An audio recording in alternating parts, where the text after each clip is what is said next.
Testing, testing, test, nothing. I don't think it's working. I don't understand. I think we're going to have to figure this out at halftime.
Testing, testing. Oh, it looks like this is working now here at Titans Coliseum as the Titans are leading this one 55-26. Apologies for the technical difficulties.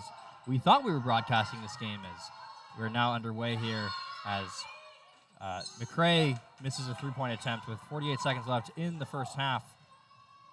Newell handling it here for the Titans, passes it over to Birch. Birch gets it, cross-court pass to McKinney, fakes, 18 seconds on the shot clock, looking maybe to the corner, but takes it herself. No good, though. McCray comes away with the rebound.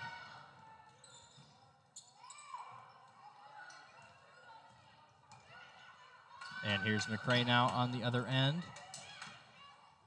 Good defense, though, by the Titans, although it's a foul called. That was just an unlucky foul for Newell. The ball got poked free, and she wasn't even aware of it, and accidentally bumped into the Mount Hood player.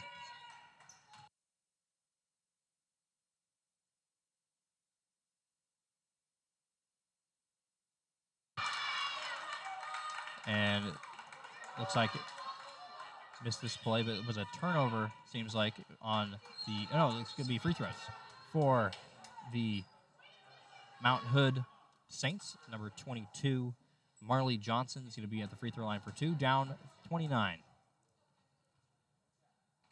First free throw is no good, as it's been a tough first half offensively for Mount Hood, only scoring 8 points in this quarter, and misses the second. Rebound by Hamel. Birch now has it, taking it the other way. There's 10 seconds left, and they're up 30 or 29. 5 seconds now, Newell. McKinney, excuse me. Kenny takes it in left hand, can't get it to go. It's a good shot, though.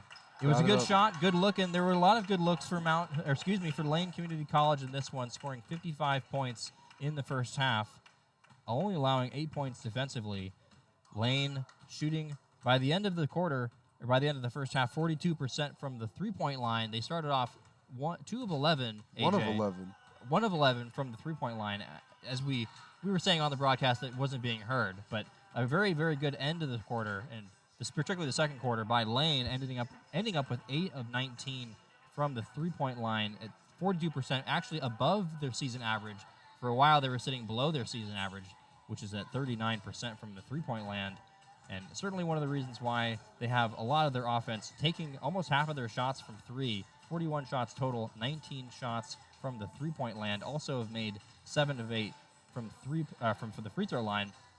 Did have 5 turnovers, 16 for Mount Hood, though, and I feel like a lot of those turnovers for Lane were really early on, as Mount Hood had a good game plan to start. They were rushing Lane a little bit. They were missing some open shots, but Mount Hood was able to hang with the Titans for the first quarter, only down 4 entering the second quarter. But what happened in the second quarter to make this such a big lead for the Titans? Well, like you said, Lane started off 1 of 11, and now they're 8 of 19. That's a huge difference right there. They only had the 1 3-pointer going into the second quarter, and then they hit 7, and I think 6 of them were in a row. And that's what started this run and what made it go from a 2-point game to a 15-point game, as not only were they hitting their threes, but their defense started to lock Yeah. down even more. Started to force some turnovers. Yeah, and like you said, Lane's turnovers, they came mostly in the first quarter. They had 3 turnovers halfway through the first quarter, and now they're sitting here with 5 at halftime. And Mount Hood has 16. Those have just been accumulating throughout the game. I think one of Mount Hood's bigger problems is they only have a 3-person bench. Their players are getting tired out there. It can only go down as Yeah, they're 8 deep right now. yeah, they're 8 deep, and Lane is, I believe, 12, maybe even 13 players deep. Well, they've had 10 players have minutes in this one so far. Some other players that have had minutes in games but haven't played in this one necessarily. But even that right there, the 8 to 10 person advantage is a significant one, especially when you're a team that is up against the battle, which Mount Hood is against Lane. Clearly a matchup between two teams that are in different parts of the standings. So for Mount Hood, a really good start to this one to try to keep it a pretty close game, but for Lane in the second quarter, just really opened it up. And Mount Hood's shooting did also get worse in this second quarter. They were 2 of 4 from 3 at the end of the first, and now at halftime they're 2 of 10, as they missed 6 threes this quarter. And let's look at some player stats here. Sierra Skepoli leading the scoring for the Titans with 15 points on 4 of 8 from the field, 4 of 8 from 3. Only 3-point attempts for Skepoli, although she has just had a lot of really good looks. Don't see why she would not necessarily take those threes, but it is interesting that she only took 3-pointers in this one so far. Morgan Cooper had 9 points. Emma McKenney had 8 points. Kendra McCanich had 7 points, and she also, I believe, had... No, she didn't have... It was Morgan Cooper that had 3 steals. Bella Hamel added 3 steals as well. She had 3 points. But overall, a good performance offensively for Lane. On the other end for Mount Hood, Journey Connard only averaging 6 points a game on the season, but 9 early points in this one. She started off a little bit hotter than she ended up, but still 9 points on 2 of 5 shooting, 4 for 4 from the free throw line. A little bit of a tongue twister there. Marley Johnson added 5 points, and Paige Collins added 4 points on 2 of 4 shooting. But that being said, I know we just got underway, but I think we're going to have to take a little bit break here for halftime, and we'll be out here for the second half on the Lane Community College Sports Network.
Welcome back to Titan Coliseum as we're about to get started for the second half here as the Titans lead this one 55-26 with 20 minutes to go.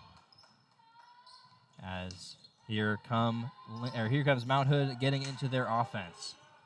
Here's Connard surveying, guarded by Cooper. Johnson now finds Connard in the corner, and she can't get it to go. Defensive rebound by McCanich. Has players to her left and her right.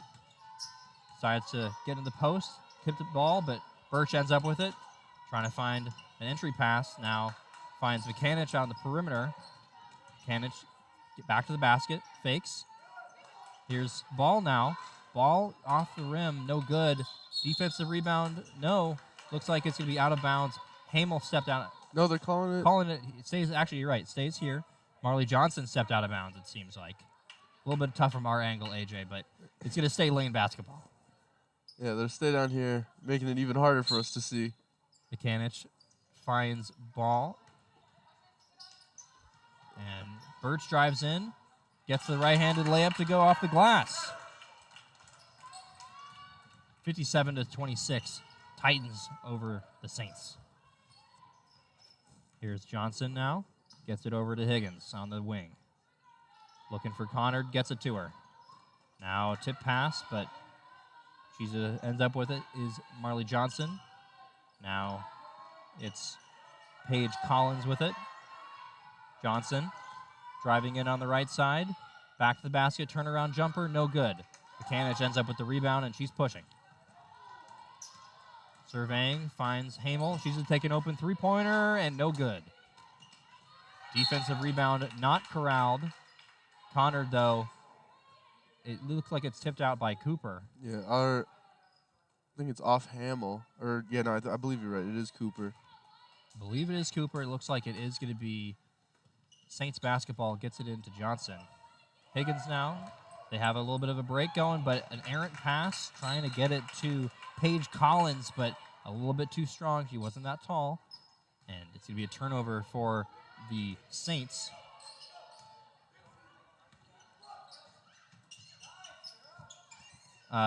Cooper now finds Hamel in the corner, gets an open three-point attempt, no good. Rebound scrambling around both teams. Looks like it's going to be a jump ball. I think it's going to end up with the Titans, and it does. Titans have the possession arrow on this one as Cooper will inbound the ball. Both teams struggling with offense so far, though, to start off this half. We're 2 minutes in, and we've only seen 2 points. Only 2 points for Lane. I believe that was McCanich, if I'm not mistaken, with the layup. I believe you're correct on that one. And here she is now with the ball. Gets an entry pass into ball. Finds her way into the lane and gets a nice left-handed layup up and in. That was ball there with a nice right-handed finish. Here's Johnson now. Hoylman. Connard looking to get in, but can't find Hoylman. Good ball movement by Mount Hood, but can't find anybody. Connors would have to take a contested three, can't get it to go, and McCanich ends up with the rebound. She's pushing. Looks like she's going to take it maybe all the way, and she's taking it after the left-handed little off-the-glass hook shot. She gets it to go. Yeah, Mount Hood just had nobody there until right under the hoop, so McCanich just took her chance, went all the way under. McCanich just decided that she didn't have anybody in front of her as an open three-pointer attempt. Actually, it was pretty contested by number 11, Aaliyah Dade, but here's McCanich now once again. She gets it to Birch. Birch gets a screen from ball, free throw line jumper, and that one's good. Looked like she just set up on that free throw line to take a free throw. I don't know how much she even jumped on that one, and it was smooth. I mean, when you're that open, might as well shoot it from the free throw line like a free throw. It was a good good screen there by Sarah Ball. Did a good job to open up Birch, who hit that mid-range jumper. And continues to be a good offensive night for Lane. They found a way to get it going after a pretty mid first quarter, I would say. They weren't hitting all their shots, but it seems like they've gotten the offense going, AJ. Yeah, they started off, the first couple of minutes definitely wasn't Lane's minutes of this entire game, but now the first couple of minutes of this quarter have been theirs and not Mount Hood's. And It's been an 8-0 run for Lane in this quarter. yeah, and that's how Mount Hood started off the first couple of minutes of this game, but you can't do that when you're down now almost 30. They're currently down 27. Yeah, I think you're right. I think Mount Hood was up 8-2 maybe even, or something like that. I think it was either 8-0 or 10-2. It was an 8-point deficit. 8-point deficit, and then here we are. It's now a 27-point deficit now, if I'm not mistaken. Mm-hmm. And now it's Lane that's got the 8 first points. Maybe it's 37. My math's not very good here, AJ. Is that 37 or 27? 37. 37. 37. I think I also said 27. So 37-point deficit, but It's a Saturday. We don't have to do math. certainly so. And here are the players coming back now on the court. Mount Hood's off-ball movement has definitely been a lot better this quarter. Even though they have been struggling to get an open shot, they've been able to find an open person on offense. I certainly made some adjustments at halftime, although haven't been able to get those looks to go. Marley Johnson now. And here they are right now setting up their offense. Looks like to be an off-ball screen for somebody. Hoylman. Not a lot of movement now, though, on this possession, I would say. Johnson, swing pass again. It's a 2-3 zone, maybe it looks like, for Lane right now, and they're doing a good job just getting in all those passing lanes, although this swing pass gets a little bit of space, and I think it's going to be a... Yeah, didn't get it off in time. It's going to be a violation here, not getting a shot off, and Lane's going to take over. McCanich now pushing, as she always does. Hamel with a nice open look underneath the basket. 65-26 Lane. Some good offense, and McCanich just every time she gets the ball, she just runs full speed until somebody stops her. Yeah, up 39 now. Doesn't even care that they could take it, or not should, but they could if they wanted to, just kind of run the clock out. Doesn't They're care. still firing on all cylinders right now, and why not when you still have 15 minutes left to go in this game? Yeah, a lot can happen for Mount Hood if they get their offense going the way they did when they started. This could be a game for the fourth quarter. And they get a shot attempt there. That was number 25. I believe that was Paige Collins. Can't get it to go. And here on the other end, the ball gets deep positioning. Can't quite corral it, but it looks like she's going to get called for. She draws a foul on. Looks like that was Paige Collins once again. Yeah, Collins on the other end misses a three-pointer, gets a foul called on her. Looks like it's going to be side out of bounds, though, for the Titans. Not a free throw attempt after a shot attempt. Got a tip pass, though, did Collins, but the Titans still end up with it. Here's Birch, gets it over to McCanich in the dribble drive. She takes it in, back to the basket, takes it with the left hand, can't get it to go. Paige Collins ends up with the rebound. Full court pressure, though, on Hamel, I should say, and Paige Collins turns it over. Yeah, Paige Lane Collins' shows no. teammates, Hoylman, comes over and gives her a little bit of encouragement. I mean, that's all you can do right now is you're down 39. Just try to keep your head up. Exactly. Hopefully get a comeback going. Interior pass to Ball. She gets a little shoulder fake to the left, goes with the right shoulder and gets it to go off the glass. Nice little move there by Ball. Johnson guarded by McCanich. 22 seconds left on the shot clock. Paige Collins gets it, passes it out to Johnson. Here's Hoylman. The 3-2 zone by Lane causing some issues. Not a lot of dribbling by this Mount Hood team in the second half. Yeah, it seems like the strategy has changed to have a stationary ball handler, if you can call a ball handler stationary, but having those off-ball players moving around, it hasn't necessarily been working. I think that's why they might have called a timeout. Yeah, I think you're right. They still are scoreless now, a little over halfway through this quarter, and this new offense just seems to not be working. They've given up a little less turnovers to start off this quarter as they have through the rest of the game, but they aren't really making their shots the same they are. Yeah, they only 3 turnovers so far in this half, so not necessarily just turning the ball over every possession, but their shooting percentages have just plummeted. They're only shooting 35% now from the field. And 15% from three. I think you have to give a lot of credit to Lane. Lane is a very, very good team, and they're a very, very good defensive team. They have constantly been getting their hands on these tipped passes, and I think it's just really hard to run an offense when you have a team that's just so disruptive getting into the passing lanes. I think we've seen a little bit of hesitation from players like Connard, who's sometimes not pass the ball necessarily as crisply as you would like to see. A little bit of hesitation allows. We saw some pretty good steals by Lane to get some runouts, and that was a way that Mount Hood was getting their offense early on in this game. Haven't been able to do that as the game's gone along. Yeah, Lane was just a little sloppy to start the game off. That's what led Mount Hood to their points. Now that Lane's got their offense together, Mount Hood hasn't really been able to score. As McKinney gets a hand on that one as well, and it's going to be a turnover, and Shepley ends up with the ball. Shepley finds her teammate McKinney. Oh, nice fake. She gets the ball into the lane, and Hamel fakes as well. She drives it with the right hand. Can't get it, but ball ends up with the offensive rebound. Addie Malone, mid-range jumper, no good. But Hamel ends up with the offensive glass and puts it back up and in. Good ball movement by the Lane team there, just making sure everyone got a touch.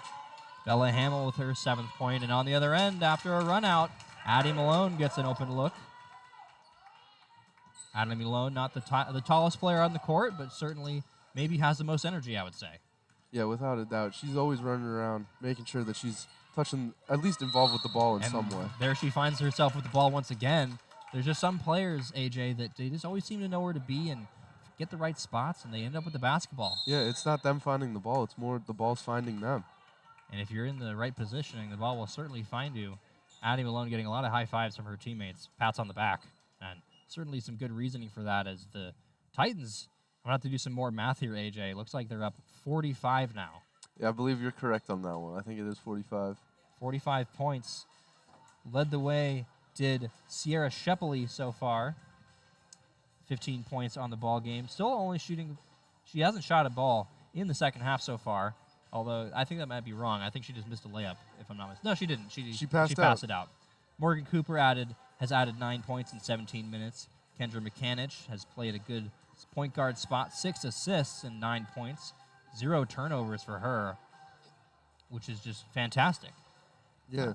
Maddie Birch has added 8 points and added 4 inside attempts, missed her 4th free throw attempt. She's 4 of 8 from the field. Sarah Ball's come along in the second half, had some offensive rebounds as well as some nice inside looks where she did some really good things with her footwork as well. Yeah, that shimmy she had down low in the paint where she faked right and then faded into the middle, got her defender, left her wide open right in front of the basket. Yeah, that was beautiful offensive play by her. Great footwork, and right now it's all Titans. 3:49 left in the third quarter. Here's McKinney now, has a little bit of an errant pass, and McCray, I believe, ends up with it. It is McCray, though. There is pressure. Johnson ends up with it. There's 3 Titans in the area. Ball ends up with Higgins, but it hits off her leg and goes out of bounds. She might have had an open opportunity if she would have been able to handle that either for herself or maybe for one of her teammates, but she can't get it to go, and that's kind of the way this game's gone, AJ. Yeah, the lane is just causing too much for Mount Hood to handle, and even when the ball rolls to them, they can't even figure out what to do with it. Addie Malone takes an open 3, can't get it to go, barely grazes rim. McKinney now in the right corner, entry pass to Ball with the left hand. Can't get it to go, but ends up with the offensive rebound, although they're going to call it an offensive foul on Ball. I'm not really sure how much contact there was by Sarah Ball, but going to call an offensive foul on her on the rebound. Yeah, they called over the back. I think she was just getting a little too aggressive, trying to get a second chance shot up for herself. And here's Hoylman now. I think if you're looking at these two teams, one thing that might be causing Mount Hood some trouble is the length for Lane. If you look at these two teams, Lane is significantly longer, and I think that's causing Mount Hood some problems. As McKinney and now Addie Malone playing primary defender. No good on that look was, I believe that was Higgins taking that shot, but it's going to stay Mount Hood basketball after the rebound attempt is gone out of bounds. Yeah, even when Lane, like you said, with their length, they're even tipping rebounds. If that ball was going right to, I believe it was number 22, Marley Johnson, and Hamill just had a hand in there and poked it free. Addie Malone now looking for a screen, gets one, takes a mid-range jumper, and it's pure. Great look for Addie Malone. Found her space, didn't get too aggressive and try to drive it in. had the mid-range jumper and knocked it down. Looked just like practice. Exactly. Just like practice, it was pretty open, and she knocked it down. Hoylman now gets it to Johnson. Guarded by Reese Newell. Or excuse me, that was Hamel. Newell is on the court, though. Here is Alshaba. Gets it inside to Johnson. Nice look there, and I believe that was the first points of the quarter for Mount Hood. You were correct. And that was Marley Johnson with a nice right-handed finish. Now here in the corner, though, Skepeli doesn't get that one to go. Offensive rebounded by two, basically, Lane offensive players. And a three-point attempt by McKinney gets it to go. And it's a 76-28 lead for Lane. Even when Mount Hood gets their first points of the quarter, Lane just has to come down and one-up them with a three to just make sure that they don't think they can come back. Well, certainly the advantage right now for Lane probably means that this one is pretty close to over as it is. Could have been a foul called on Hoylman, but ends up with the ball does Reese Newell. Now here it's McKinney. Looks like she might take it all the way. No, passes out to Addie Malone. Fakes it and drives it back. That nice fake there by Skepeli, open mid-range jumper. And that's her first two-point attempt that she makes of the game. She's now 5 of 10 with 17 points. Leading scorer for Lane. Yeah, Lane has two people in double digits right now. Like you said, Shepley was 17 and McKinney at 11. And they have two players at 9, Cooper and McCanich. And here's Addie Malone now. Nice little fake. Can't get it to go with the left hand, though. Little rondo fake there, it looked like, from Addie Malone. As on the other end, Johnson doesn't get an open look. Good hustle defense by Sierra Shepley to get back in on that one. It was one of the few opportunities that Mount Hood has had in a while, just a 2-on-1, but can't get it to go. They'll have to get it to the free throw line. Yeah, Lane's making sure that if they are going to get points, they're going to have to work for each individual one. And they certainly have earned the 2 points that they have so far. And at the free throw line, Johnson hits the first.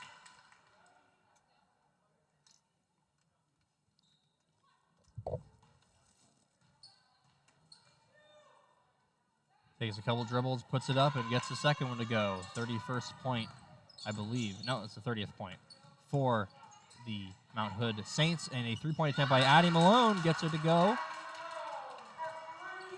A three-point attempt by Addie Malone. She has 10 points now on the game, I believe. You are correct, yeah. So that's now 3 Lane basketball players. And there she ends up on the deck on the other end, trying to save that one. Addie Malone, I love the way this girl plays. Yeah, a lot of hustle, making sure she can do anything she can to make sure that this Lane team is going to be as good as they possibly can be. And anytime she's on the court, she's certainly made her presence felt, whether that's with her perimeter defense or she's shown a nice touch from the jumper, as well as running the ball well and doing some nice things with the passing as well. Here's Shepley now working it inside and gets a nice open look. That was Reese Newell. She couldn't get it to go. Reese Newell a little frustrated with herself, looks like. But yeah, she's not having the best game. 0 for 3 from the field, now maybe 0 for 4. It's just an unlucky night for Reese Newell. Just a few seconds now as Johnson has to get something up now to be Hoylman, and they don't even get a shot attempt up in the end of the third quarter. And it's going to be a 51-point advantage for Lane over Mount Hood. 81-30 with just 10 minutes to go. This one seems like it's basically all but decided, AJ, but what do you think that Mount Hood can do here in this fourth quarter to maybe get some momentum going forward? I mean, first of all, they need to get their confidence back. I don't know if you, like you said, they didn't get a shot off on that last one, but it looked almost as if they didn't see there was a point in putting up a shot as they feel they're down so much. And you can't have that mentality if you want to start a comeback. And I think a comeback might be a little bit out of the cards. But that being said, you do want to stay aggressive. You do want to have the mentality as a team that, you know, want to have that assassin's mentality where, you know, if you have a shot, you got to take it. Yeah, you can't just give up on a game.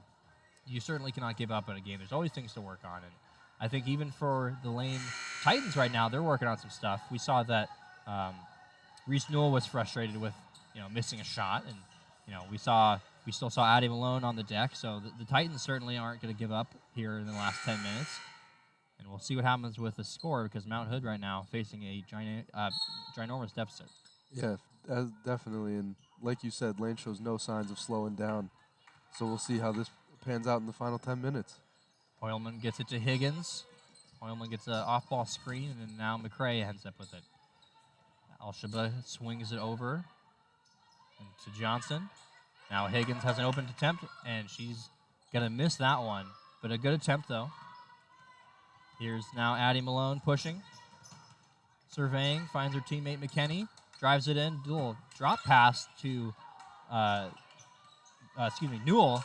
And Newell can't get it to go. Offensive rebound mishandled by Hamel, but it looks like there might be a foul called. No foul, Ball- just ball tipped went out of off by bounds. Mount Hood. So it's going to stay here as Lane ball. And you are correct. It is going to stay Lane basketball.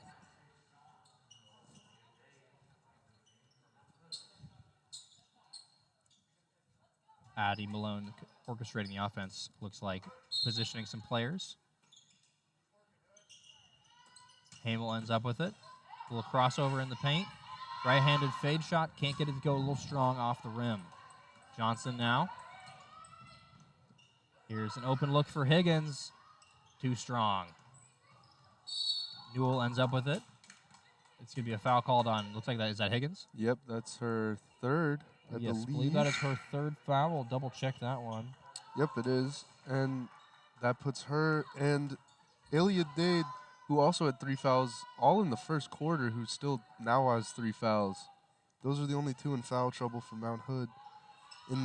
For Lane, Sarah Ball's the only one with 3 fouls. Sarah Ball got the start in this one. Shepley with an open three, and she gets it to go. That's her 5th three-pointer of the game. She's at 5 of 10. That's her 20th point. A great performance by Sierra Shepley, as Lane's going to get a basket here. That was number 11, Aaliyah Dade, that got that little flip shot to go. That's the 32nd point for Mount Hood in this one. Entry pass into Newell. Can't get it to go, though. It was a beautiful full-court pass by McKenny, though. Johnson has a look in the corner, doesn't get it to go, though. Passes it inside to Paige Collins, but Collins can't finish. McKenny now gets it blocked, but a foul called on Higgins. That's going to be her 4th foul. I don't think that. Oh, it was Higgins. You gotta trust me, AJ. You gotta trust me. She was already out by the 3-point line, out by half court, and the foul occurred under the basket. She just she wasn't happy evacuated about that. quickly. She knew immediately that she was probably going to go to the bench, and it looks like she's going to check out for, it's going to be Connard, I believe. Connard, sorry. Thanks, AJ. Appreciate that. No problem. That's why you're here. McKenny makes the first free throw. 85 to 32 Titans with 8:21 left to go. Kenny shakes her head a little bit, but hits the free throw. Birch and Malone playing some defense for a second there, but letting Mount Hood get it into the front court. Yeah, they're still going with full court press, but just not as tight as it Not was as tight to start the anymore. game. Little turnaround shot by Paige Collins. Can't get it to go. McKenny now pushing. Crosses over again. Looks for her teammate Addie Malone behind the back, but it gets stolen. That was a nice try, but Aaliyah Dade comes up with it. Now Johnson. Addie Malone trying a lot over here. It was a nice pass, but the recipient, Arlie Sorensen, Didn't she see it wasn't coming. ready for She it. wasn't ready. You got to be ready around Addie Malone. Birch now playing point. Gets a screen from Sorensen. Shepley with a nice little front side layup. Looked like she might have tried to take a reverse for a second, but decided to go up strong with it. That's her 22nd point of the game. Yeah, Shepley's having an amazing day today. Like you said, 5 of 10 from 3, and 7 of 12 from the field. And she started off 4 of 8, so she's made 3 of her last 4 shots as well. Yeah, when any day you shoot above 50% that's a great day. Connor Basketball. can't handle that one as the Mount Hood Saints turn it over. But you like the math on that one? I figured out that it was 3 of 4 pretty quickly there. Yeah, pretty good. I'm impressed. Not to toot my own horn, but Titans take over up 88 to 32. Didn't realize that this would turn into a little bit of a math class today. It did. It did turn into math classes. Shepley ends up with the ball, gets double teamed. Looks like it might have hit the foot of Johnson, but she comes away with it. really close to that sideline there, but ends up with the ball inbounds. Shepley's playing that tight perimeter defense, though, even at half court. Gets a hand on it. Hoylman, though, comes away with it. Nice read there by Pierzina. Pierzina's done a nice job attacking the passing lanes. Feels like she only played for those couple minutes right before the half. She was impressive. And she was impressive. She had the block and the basket. As well as she forced a turnover. Yeah. Johnson, looks like that's going to be a foul on Sorensen. Arlie Sorensen, only a few minutes in this one, I believe, but got called for a foul there. Arlie Sorensen, 2 recorded minutes, 1 foul.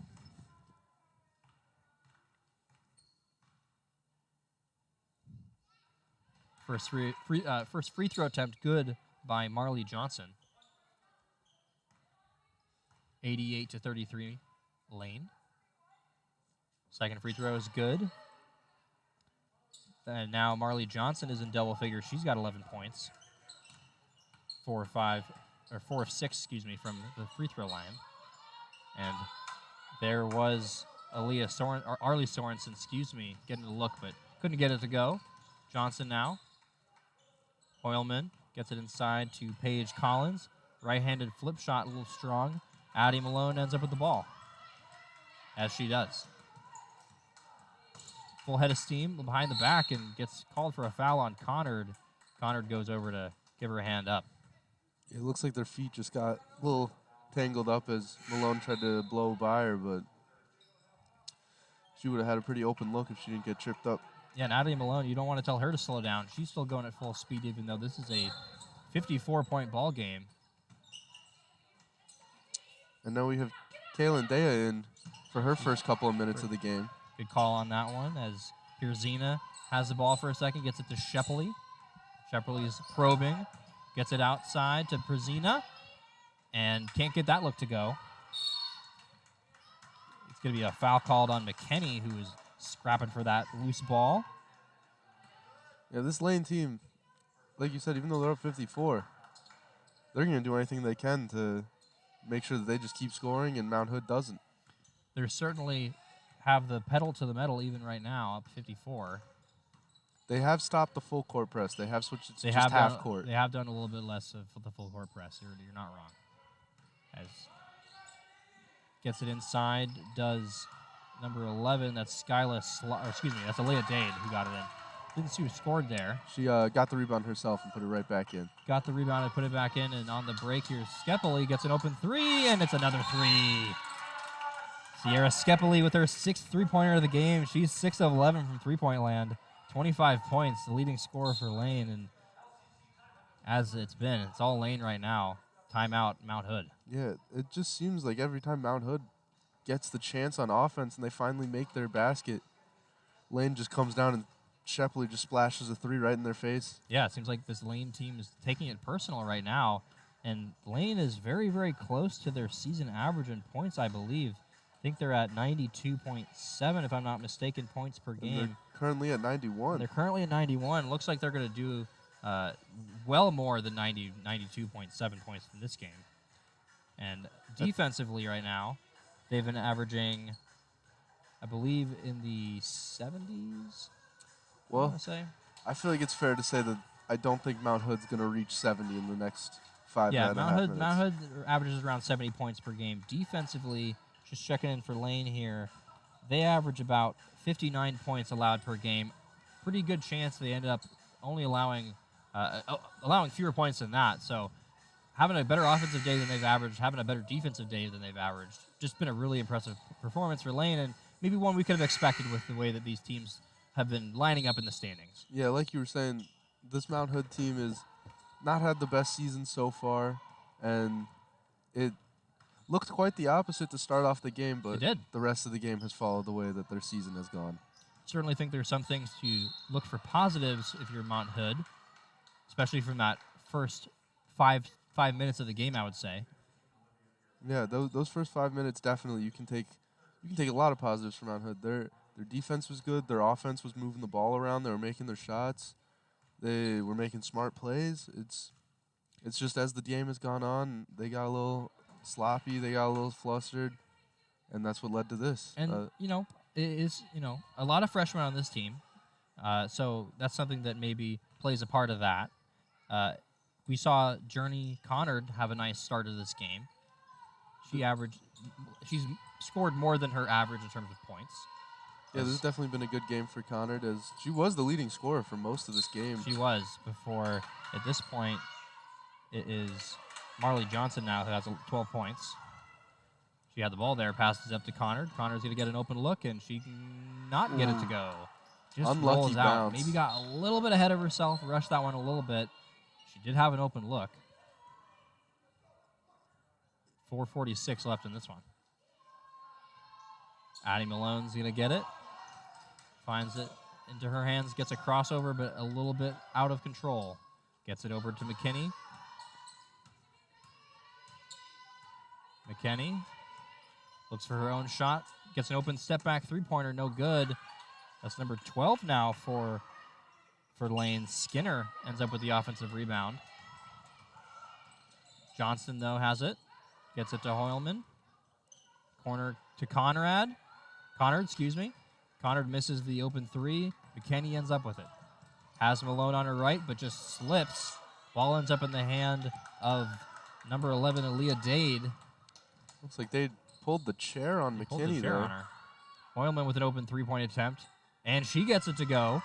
It's a nice three-point attempt by Hoylman. That is their first three-pointer since the first quarter. And only their third three-pointer, if I'm not mistaken, for this entire game, AJ. You are correct on that. And McKinney tries to get a quick shot off, but it doesn't work. Good defense by Mount Hood on that possession. And let's see if they can build a streak here. As Paige Collins gets an open look, can't get it to go, ends up in the hands of Kaylin Dia. McKinney now finds Addie Malone. Addie Malone with an open three-point attempt, and she gets it to go. Holds that follow-through. Really nice game for Addie Malone. She's got 13 points on 5 of 10 shooting. I believe it's 3 of 5 from 3 if they have the stats updated. If I'm not I believe mistaken. you are correct. Should be. Yep, there you go. 3 of 5 from 3. 3 of 5 from 3. She also has 1 block and 2 steals, only 2 turnovers. And 5 rebounds. Very active game for Addie Malone. Like you were saying earlier, she's been everywhere. She's making sure that her presence is known everywhere the balls is. Certainly so, and steps out of bounds does Mount Hood there. Looks like that's Connard. Not too happy about it, but the call is what it is. Addie Malone's going to inbound the ball. Some of the backups in now for Lane. Skinner gets it over to Malone, trying to orchestrate the offense. Trying to point for a screen, but looks like one never really came to her. Pierzina gets it to Addie Malone, thinks about a three, now takes a crossover step-back three-pointer and doesn't get it to go. Offensive rebound by Skinner. On the deck, looks like there's going to be some sort of call. Jump ball. It's probably going to be Mount Hood ball if I'm not mistaken. Skinner had the ball there on the ground for a decent amount. Tried to find anyone to pass to. Then I believe it was Dea that came over and tried to take it, but there was just too many Mount Hood players, so they'd rather take the jump ball. And it actually will stay with Lane. They did have the possession arrow as the ball gets into Dea. Dea misses the shot, though. Higgins now coming on the other end. Higgins thinks about a three, now passes it out to the corner to Hoylman. Now Higgins gets it back at the top of the key.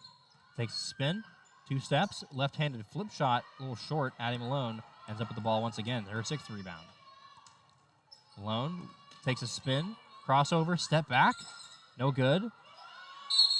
Dea ends up with the ball once again and gets called, or she doesn't get called for a foul. She draws a foul. That's the... Don't know if they are calling it a shooting foul. And she will go to the line for 2. And I believe she's looking for her first points. You are correct. Right now, 0 of 1 from the field goal percentage. 2 free throw attempts here, though. 94 points for Lane. They have surpassed their season average of 91.7. You think they're going for 100? I think they probably will go for 100. They are very close. They are 95 points, maybe potentially 96 here. So with 2 minutes, I think that's a decent chance. As there is the second free throw by Kaylin Dea. Hoylman with 2 minutes and 12 seconds to go. Looking for Johnson. Good defense there by Perzina. Forces it over to Alshaba. Alshaba ends up with an open three-point attempt, but it's a little short. Ball ends up in the hand of Perzina. Perzina trying to find a way out of the backcourt, and she does. 1 minute and 49 left in this one. Lane about to move to 8-0 in conference. Mount Hood about to move to 0-8. Nice little move in there by Dea, and she gets it to go, and her teammates are hyped. It was an and one. It was an and one, like you said, and she's going to be able to get a chance to add to that total of now 4 points at the free throw line. And like I said, her teammates are really excited for her. Yeah, the whole bench stood up. Whole bench. You said. And she does get it to go. And some cheers from the Lane bench once again. Johnson now playing point, guarded by Perzina.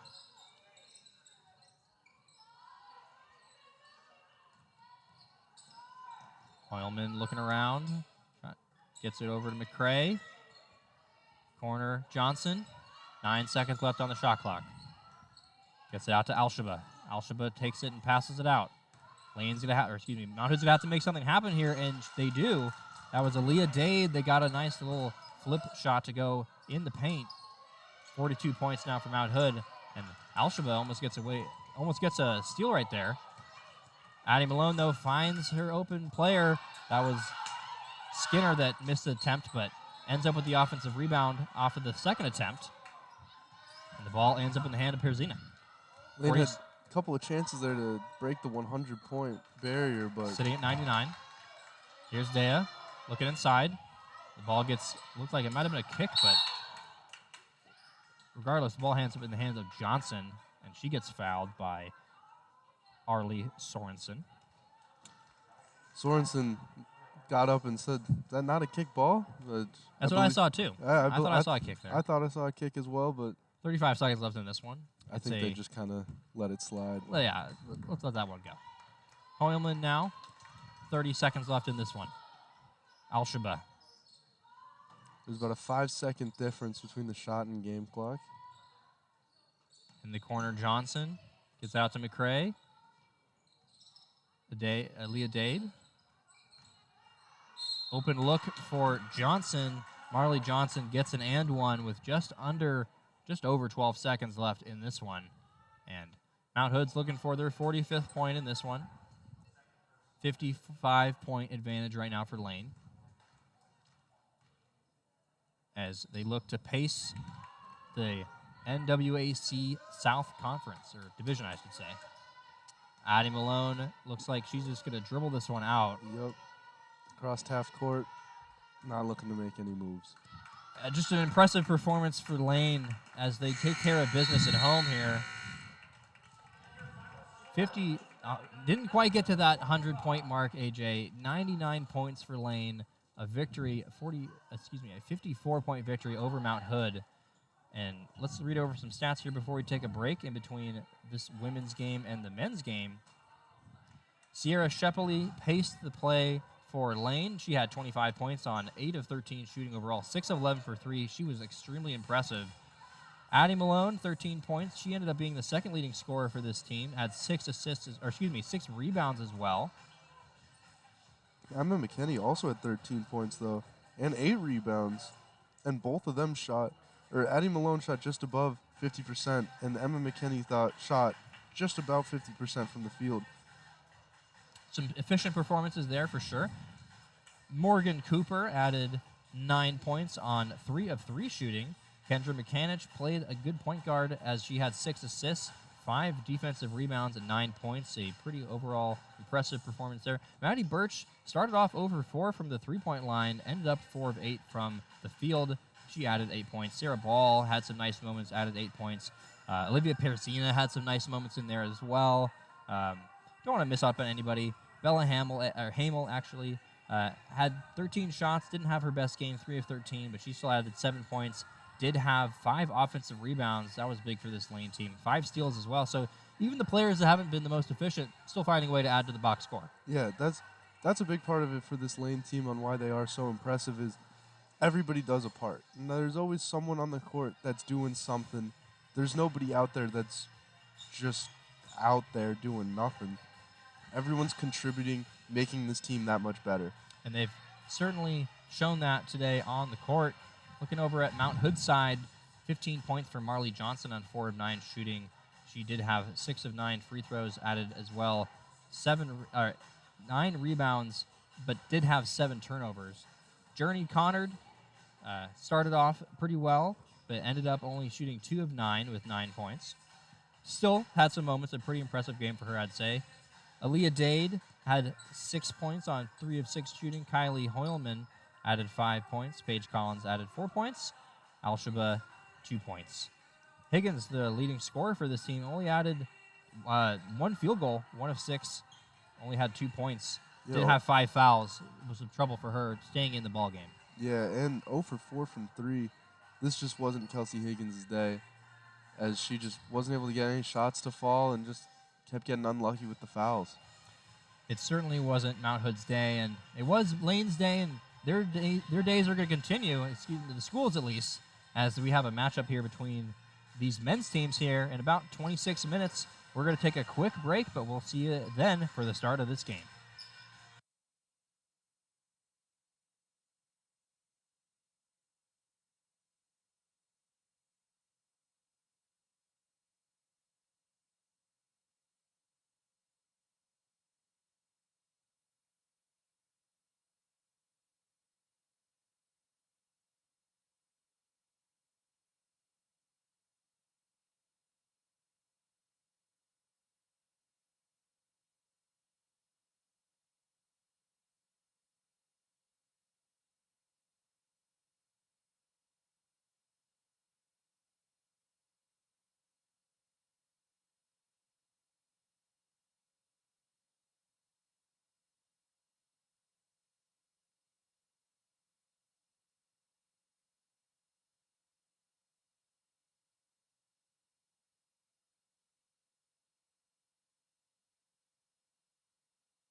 Welcome back into Titan Coliseum, home of the Titans, for the second matchup of our evening tonight, Lane versus Mount Hood men's basketball.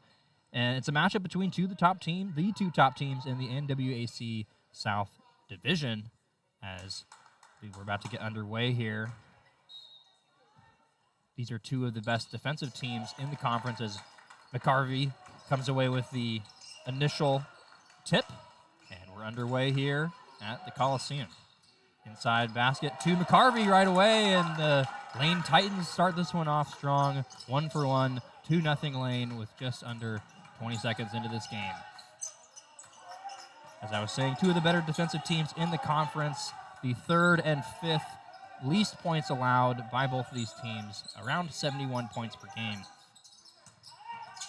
As some good defense being played right now by Blythe. Blythe does a good job of getting to the hand in the face of Sorensen, and Chapman comes away with the rebound, although it is loose ball foul, or not a foul, excuse me. Loose ball ends up in the hands of number 14. That's Jonathan Claxton, ends up with a putback layup, and looks like it's an offensive foul on Ford, was it? They called a travel on Ford, but he never grabbed the ball. It should have been either a block or a charge. But he said I didn't have the ball yet. Yeah, he didn't have the ball yet. They ran into each other and they called a travel on him before he even touched the ball. Here's a three-point attempt by number 1. That's JaVille Collins. Doesn't get it to go. He does get it. Does get it to go, excuse me. Some full court pressure here by Mount Hood now. Blythe taking it in, gets it into McCarvey. Ford now with an open shot, doesn't decide to take it. Blythe now drives it in, passes it out to the corner. Here's Elmore, misses it. Offensive rebound by McCarvey, though. Offensive foul, though. Looked like it could have been called a blocking call. Decides, though, the ref does, to call it an offensive foul, and a little bit of a break maybe for Mount Hood, as Lane doesn't get points on that one after the made shot by McCarvey. Yeah, McCarvey's been using his body on offense. That's how they got that first 2 points. How they tried to get those second 2 points, but I guess he just used it a little too much there, and they called him for it. Here's Sorensen now, at the top of the key, gets it over to Lanapukin. Here's Sorensen now again. Chris Jackson gets it over to JaVille Collins. Passes it out after almost losing it. And a made shot there by Patrick Lanapukin, as he gets his first points of the game, and it's a ball stolen out there. Could be a fast break dunk. That's number 5, Chris Jackson, throws it down, and it's the same thing as the women's game. It's 10-2 early for Mount Hood over the Titans.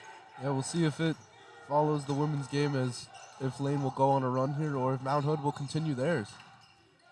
As Elmore now looks to get Lane into their offense, McCarvey finds Blythe and Ford in the corner. Ford drives in with the left hand. Can't get it to go. Does find a way to get the offensive rebound, though. Looks to get it out, and looks like that's going to be a foul called on number 32, Lanapukin.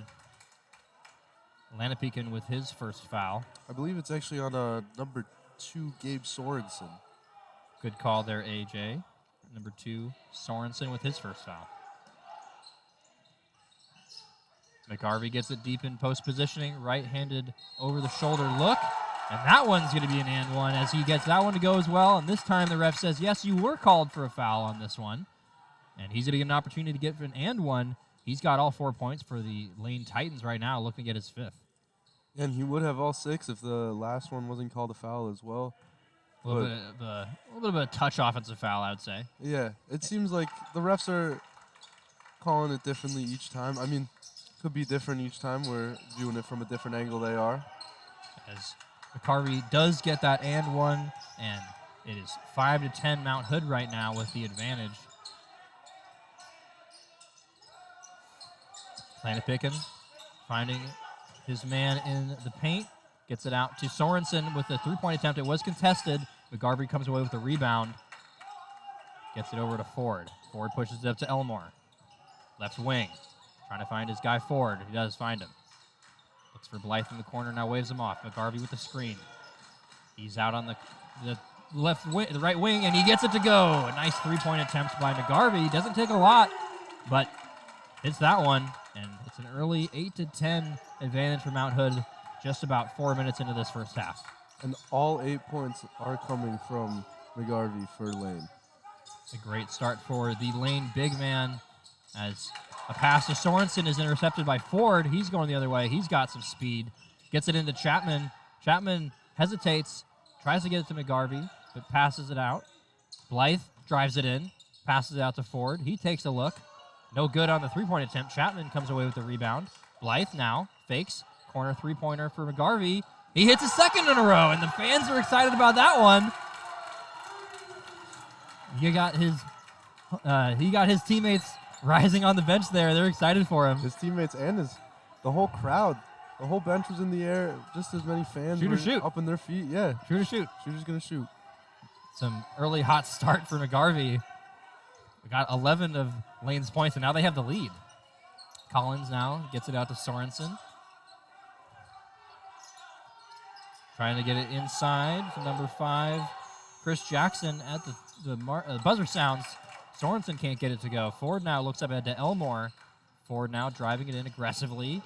Gets bumped, no call, but it's going to be out on Mount Hood somehow. I believe that instead of calling any physical contact, I think that they just stripped the ball out off Mount Hood. And it's going to be Lane basketball. Just underway here at the Titan Coliseum. 1-point game as Chapman tries to take it in. McGarvey gets a reverse attempt, but gets hacked before he can even get the ball up, and he's going to get an attempt for 2 more free throws to add to his 11 points already. He's shooting 4 of 4 from the field, 2 of 2 from the 3, and he got that and 1. I believe he does have a foul. He has 1 foul. 1 foul, 2 rebounds, but just filling up the stat sheet already. Gets that first one to go. 12 points already for McGarvey. Does he have any rebounds as well? He does have 1 rebound, I believe. Or Let's 2. see, 2 He has rebounds. 2 rebounds. I believe 1 offensive. He's doing everything right now. And he certainly is. He has all 13 points for this team as Mount Hood is now trailing Lane by 3. Lanapekin gets it over to Chris Jackson. Now he gets it back. Looking for an off-ball screen to Aaron Bedibo, one of the best scorers on this team, although he does not start. In the top 50 for scoring in the NWAC. Collins now finds, and it's going to be swung over to Bedibo in the right corner. And he can't get it to go. McGarvey looks for a foul after he gets the rebound, but he fills up the stat sheet a little bit more. Yeah, he was hacked there by, I believe that was Lanapick or Brooks, my bad. And a nice little backdoor cut on the baseline by Ford, and a good job by Blythe to give it a little bounce pass to find him. Good offensive possession right there. Lanapekin gets it over to Chris Jackson. And a steal there. Elmore on the other way. He's going to look to make a 3. No. Gets it inside. McGarvey, first miss of the game, tries to tip it out for an offensive rebound. Can't get it to his teammate Ford. Ford now playing as the primary defender. Got bumped off from Bedibo. And now here's an open attempt by Chris Jackson. Can't get it to go, but an offensive rebound and putback by Bedibo. Really showed out his athleticism there. Got up and just laid it in. Didn't even have to dunk it, but seemed like he just threw that one down into the basket. Yeah, he got up over 2 people who are almost 7 feet tall and just jumped up on top of him and put the ball back in the hoop. You can see why he's one of the better scorers for this team. Another backdoor cut by Ford. Gets out to Blythe. Blythe with an open 3, no good. Rebound by JaVale Collins. He's a little tripped up, but finds a way to keep his dribble. Now he's driving, takes a little Euro step, and it's going to be an offensive foul, it looks like. Yeah, Blythe had his feet set right at the free throw line. Tried to go around him, but just didn't clear him. And ended up hitting Blythe with a little bit too much contact. And a back and forth first, I would say 6.5 minutes so far in this one right now, AJ. Yeah, it started off 10-2, like you said, just like the women's game before this. And then Lane went on a very similar run like their women's team. And now we're looking at a 15-12 score. Right now, Dominic McGarvey's getting some handshakes and high fives from his team. I don't know if it's handshakes. That's a little bit old school. But getting some high fives and some pats on the back from his teammates. And, you know, it's been a fantastic start for him. He's taken half of the shots so far for Lane. I believe the stat sheet isn't updated here. It might even be 5 out of the 9 shots for Lane right now. as And Dominic McGarvey has 13 points. that one miss, I don't know if they counted it on the stat sheet. I don't know if I'd count that as a shot. It was more a pass that he tried to collect, and it ended up just hitting the backboard. And he does. Let's see if he has a turnover here on his stat sheet. Does not look like he does. So I'm not sure what the call was necessarily, unless they. Actually, he is credited for a turnover. So that might have been That might be that his might have turnover. been the call, because it did look like it could have been a shot attempt. Although, right now on the stat sheet, as we mentioned, he is 4 of 4 for 13 points. Only 2 points other than him are Tyshawn Ford with a little backdoor cut for the reverse. Got some substitutions for both teams, particularly for Lane, as you have Isaiah Wallace checks in, number 11, Brad Lackey, as well as, looks like that's Brown as well, Zach Brown, one of the forwards for this team. Lackey trying to get it inside of Chapman, has to swing it over to Brown, and he walked, it looks like. Nope, that's going to be a off-ball foul on number 22 for Mount Hood. That's Nymir Brooks, one of the forwards for this team. Actually listed as a center, but he's about 6'8". One of the few players you'll still see wearing goggles today. Definitely a classic look. You love to see that as the ball gets in from Lackey to Isaiah Wallace. Wallace gets it back. Now Brown. Lackey trying to figure out what to do with it in the corner. Blythe gets it out to Wallace. Wallace takes a look, and he hits it. Isaiah Wallace hits his first look of the game just about 30 seconds into his first appearance in this one. Badebo now gets it over to, I believe that's Xavier Betancourt. It is, and he gets a three-point attempt off that's missing. Blythe now on the other end with a full head of steam, pulls it back, now looks for his teammates. Brown now takes it down the side, right side of the lane, and he gets that shot to go up and in, a little interior jumper, I would say, right around that restricted marker. And it's 20-12 Lane right now, 12:35 left in this one. Will Collins passes it inside. Nice pass to Brooks. And it was good defense there by Brown, who got in a couple times to get some pressure in on Brooks. And the Lane Titans come away with it now. Lackey trying to figure out what to do with on the break. Chapman with an open three-point attempt. He can't get it to go. He doesn't take a lot of those. And he tries to swipe it on the other end. Betancourt now, a little hesitation move. Gets it up with the left hand and gets the bounce. Nice move by Xavier Betancourt. Those are his, I believe, first points of the game. I believe that's also Mount Hood's first basket in at least 3 minutes. It certainly was a little drought for them. Blythe, nice take there, aggressive drive. They're going to call it Calling on no the floor, shot. though.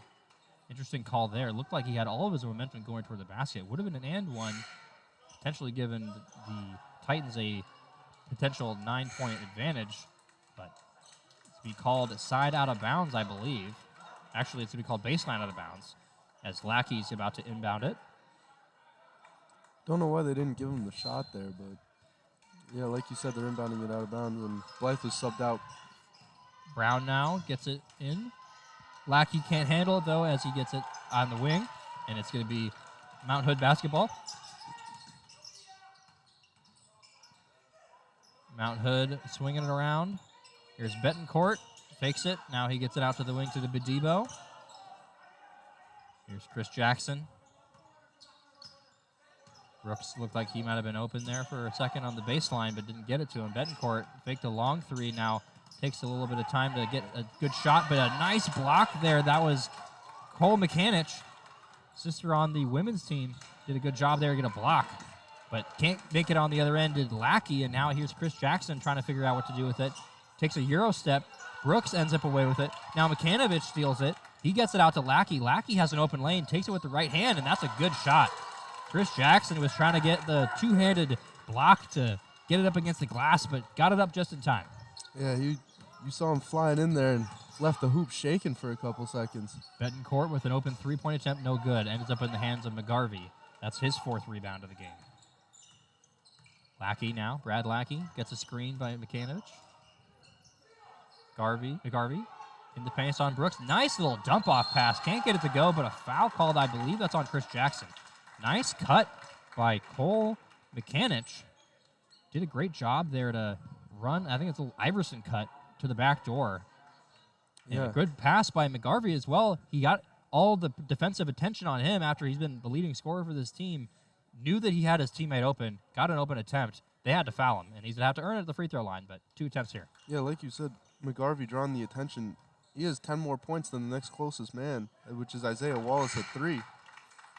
So, of course, he's going to be drawing the defense's attention, and McCannish just taking advantage of that and sliding through to the hoop and leaving Mount Hood either letting him take the open layup or making him work at the free throw line. As Cole McCanich hits the first, hits the second, and now he's got 2 points in this one. 24-14, Lane over Mount Hood, a 10-point advantage early on, about halfway through this first half. Lannepecken looks to find a way to get it into his big man Claxton, but can't. Gets it to Betancourt, now out to number 24. That's Sam Muller. Betancourt gets it back. 7 seconds on the shot clock. Claxton with the screen. Betancourt with a mid-range jumper open. He gets it to go right around that elbow. Nice shot by Betancourt. He's one of the better scorers for this team. Yeah, he just got himself right at the elbow and jumped up and looked like he was floating there as he just paused and took the open shot. McCarvey gets it over in the corner to Brad Lackey. Now gets back to McCarvey.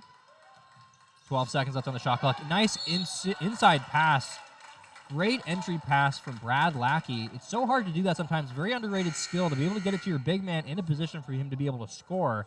Did a great job lobbing it over the defense, and they had to foul McGarvey. Yeah, like you said, beautiful pass. Just got it past the defender's hand, right over his head, leaving the defender no other choice but to foul him there.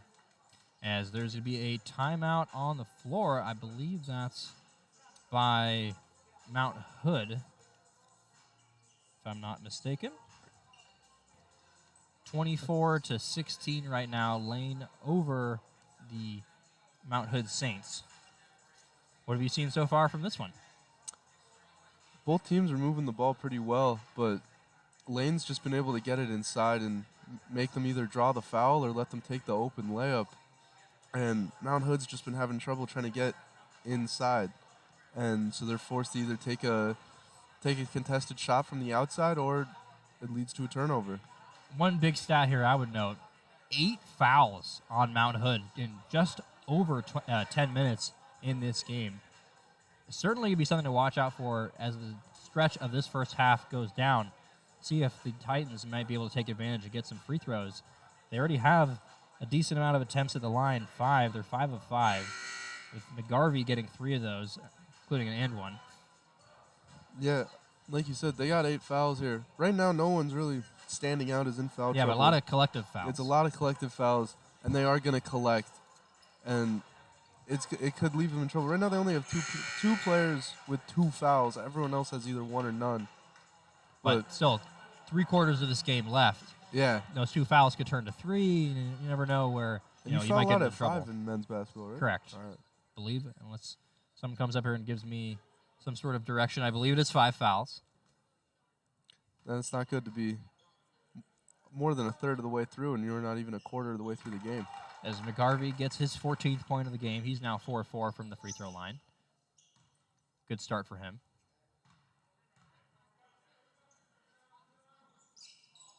And he finally misses a shot. That's after 4 for 4 from the field, 4 for 4 from the free throw. He misses his 5th free throw. 25-16 still, though, for the Titans over Mount Hood. Muller gets it over to Betancourt.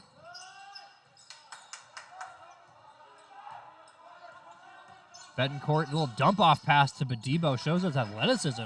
Really exploded from that baseline to the front of the rim. Got a nice little attempt there, and he gets it to go. Yeah, McGarvey sitting in the paint the whole possession, taking advantage of the no defensive 5 seconds in college.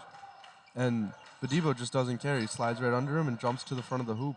As there's a nice little attempt there by McCanich. Cole McCanich gets his second basket of the game. Actually, his second 4 points on the game. Did have some free throws earlier, I should say. Good look for him. Betancourt now at the 3-point line. Lannepecken now. Muller trying to probe his way in, gets the ball tipped away, but finds a way to get it back. Scrap for the ball. It is Crawford and Wallace. Betancourt ends up with it with Wallace and Brown doubling him in the left wing. Muller now takes an open three-point attempt. No good. Could be a foul called on the floor, though. It might be on Zach Brown. I think that's it on is. Zach Brown. Or excuse me, Cole McCanich, sorry, I believe. Cole McCanich ended up getting the foul called on him there, I believe. He gets subbed out as well. Jay Elmore comes in, as well as Austin Blythe. Excuse me, Ethan Blythe. Badibo with an open three-point attempt in the corner. He knew it was going to go before it even landed. Got a little bounce in his step.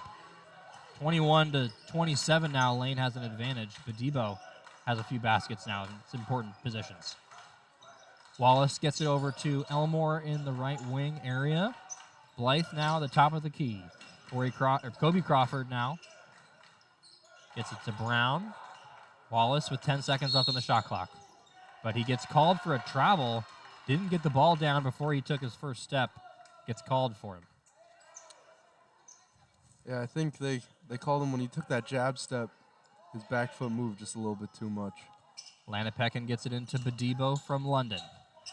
Betancourt with an open three-point attempt, and it's a wedgie. We got a wedgie here, and JaVale Collins does a good job of getting that down pretty quick. Betancourt, though, open three-point attempt, couldn't get it to go, but a good shot there and a good created possession from Lane, or excuse me, from Mount Hood. I believe they retained possession because of a jump ball possession arrow.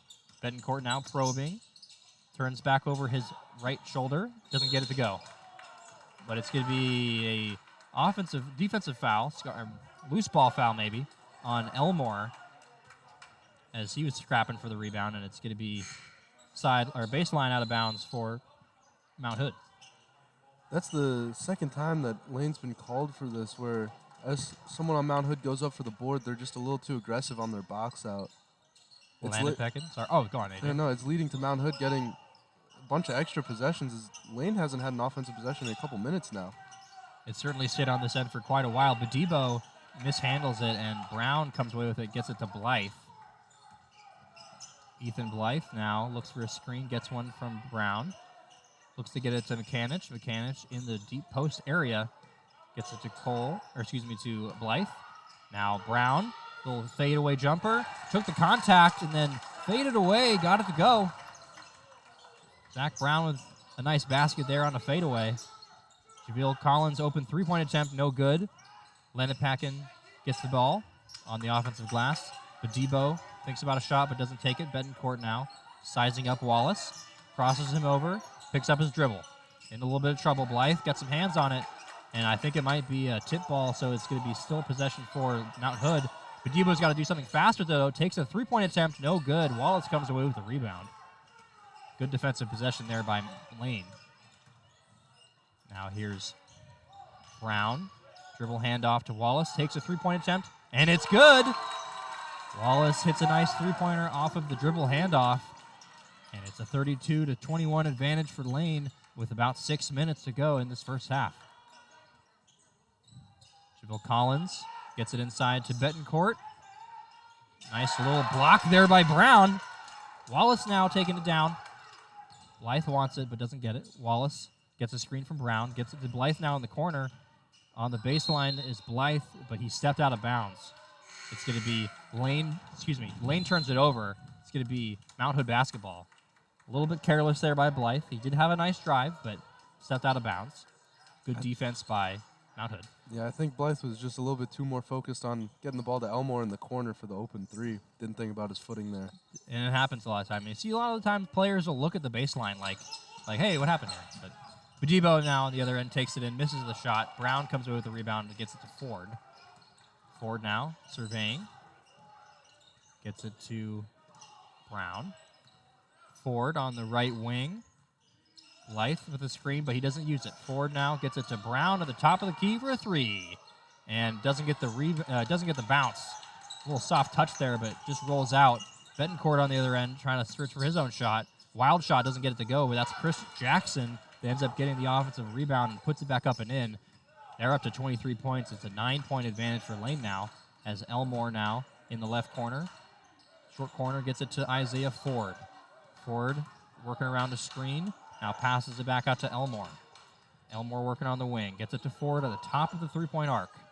13 seconds left on the shot clock. 5 minutes left in this first half. Entry pass to Brown. Backing down Betancourt, the smaller player. Nice little aggressive move. Trying to back down his defender was Brown, but couldn't get it to go. Bedibo now on the other end. Quickly gets a and one. Nice little floater. Got the contact to go as well. Bedibo is their leading scorer now. He's got 11 points on 5 of 8 shooting.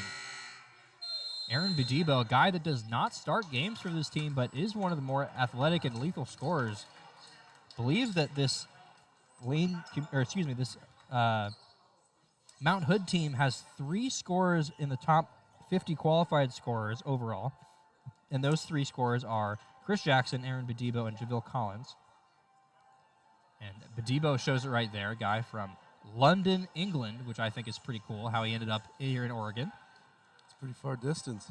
And certainly a lot of Oregon players on, I would say, both of these teams, but particularly on Lane. Lane has, I would say, 90% of their players. Besides maybe 1 or 2. We got I see one from Vaughn Marshall from East Oakland, California, and we have Ethan Blythe from Geelong, Australia. And other than that, I think we got a lot of Oregon kids. So some local talent here for Lane. And then just looking over for Mount Hood, a little bit less of the Oregon variety. You have a London, England from Aaron Bedibo. Xavier Betancourt's from Tampa, Florida. Namir Brooks is from Philadelphia. You have Jonathan Claxton from Portland. You have Abdi Dahir from Portland as well. But I would say it's about a third of their roster is from Oregon, whereas Lane, it's about their everybody but entire 2 roster, players. yeah. So certainly coming from different places. Bedibo now traveling all the way from London to the free throw line. Yeah, it's interesting to see these two different locations play against each other, as you got basically Oregon playing against an international team. Certainly a more diverse locations as Ford gets pressured out of bounds. Are they going to call it a blocking foul? They are. That's going to be on Bedibo. Maybe good positioning by Bedibo forced Isaiah Ford on that baseline on the left side, but they did call a foul, and he'll go to the free throw line. That's where those fouls will come into play, where maybe could have been a turnover for the Lane Titans, but instead they're going to actually get some free throws. Yeah, and it's a foul tacked onto Bedibo, who, like you were saying, is one of their best scorers. And it's only his first foul, if I'm correct. The stats haven't updated, but still, it was in a tight game. Those possessions can make the difference. Ford, not the best free throw shooters, around 50%, but makes that first one. As there's just under 5 minutes to go in this first half. Ford pushes it to an 8-point advantage for Lane, 34-26 over Mount Hood. Betancourt gets that cross-court pass, and he gives it back over to JaVale Collins, guarded by Wallace. Entry pass to Brooks, ends up with it, and he gets a nice shot inside. Chapman couldn't do much about that one.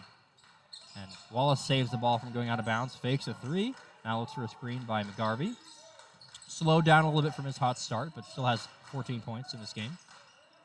Here's Chapman now, working on the offensive side. Gets it to Blythe in the right corner. No good. JaVale Collins comes away with the rebound with Wallace trying to attack that offensive glass. Collins now gets it to the corner. Bedibo gets it to go. Aaron Bedibo with his 13th point. He's 2 of 4 from the three-point line now. And it's a 3-point ball game with just under 4 minutes to go in the first half. And that pass to Bedibo was almost intercepted by Lane, but made it through a couple of arms and found its way to Bedibo for the 3. And that's what happens sometimes. If you almost get it, it's when it leads to these open passes, when you kind of misjudge the ball and leave an open defender. Entry pass to Chapman from McGarvey is a little high. And Chapman's a pretty tall guy. He's 6'9", but he's not that tall. Not that tall. So entry pass a little bit high for him. Turnover for Lane, and Mount Hood all of a sudden has a chance to either tie the game or bring it within 1. Collins tries to bring it in within 1, and he does with a little flip shot, kind of a floater in that lane area, and it's a 1-point ball game with 3:22 left in the first half. Here's Wallace now, gets a screen from McGarvey. McGarvey trying to figure out what to do with it, gets it inside to Chapman. fakes, gets his defender up in the air. Chris Jackson bit on that first pump fake, and then Chapman had an opportunity to get a layup, got fouled, and he'll go over to the free throw line for 2 free throws. Yeah, it was a nice move. Got his defender up in the air, and it forced the rest of the Mount Hood defense to collapse and come and either foul or let him dunk it on him. And Chapman is the kind of guy that is going to want to get a pump fake in there. Probably isn't going to just take it up strong, as he missed the first free throw, a big one, as Lane can only put the lead up to 2 now. But you got to be disciplined if you're on defense there, if you're Mount Hood. Certainly seeing a lot of the pump fakes in the interior for this Lane team.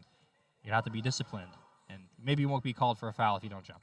Yeah, McGarvey and Chapman, 2 big bodies that Lane likes to use down low in the paint, and they like the pump fake. So you either got to jump with them or let them take the shot. Chapman misses the second free throw as Lackey checks in for Blythe. Betancourt now guarded by Wallace, and now here's Lackey guarding Landepicken. Mid-range jumper from Chris Jackson, contested, rebound Chapman. Lackey has it. Surveying the court, gets a screen from McGarvey. Aggressive defense from Betancourt, now inside to Chapman. Gives that little fake. Now gets over to his right shoulder, but it's going to be called for an offensive foul. He really did not like that call, and he is going to be called for a technical. He might even be called for a second technical if he's not careful here. Chapman's pretty heated out there, and he's got to be careful. Walking away now, Isaiah Ford, being a good teammate, taking him out of the range of the official. Turned over his left shoulder after a little bit of a body and got called for an offensive foul. He doesn't like it. He did a bit of a park move and kind of threw a shoulder and an elbow to get the defender off him. You can't really do that in an actual basketball game that's officiated. Chapman, maybe a little bit frustrated with the start of his game. 5 rebounds, 0 of 2 from the field, as Badebo misses the technical free throw, and it remains a 1-point ball game. And there's going to be actually a second technical free throw.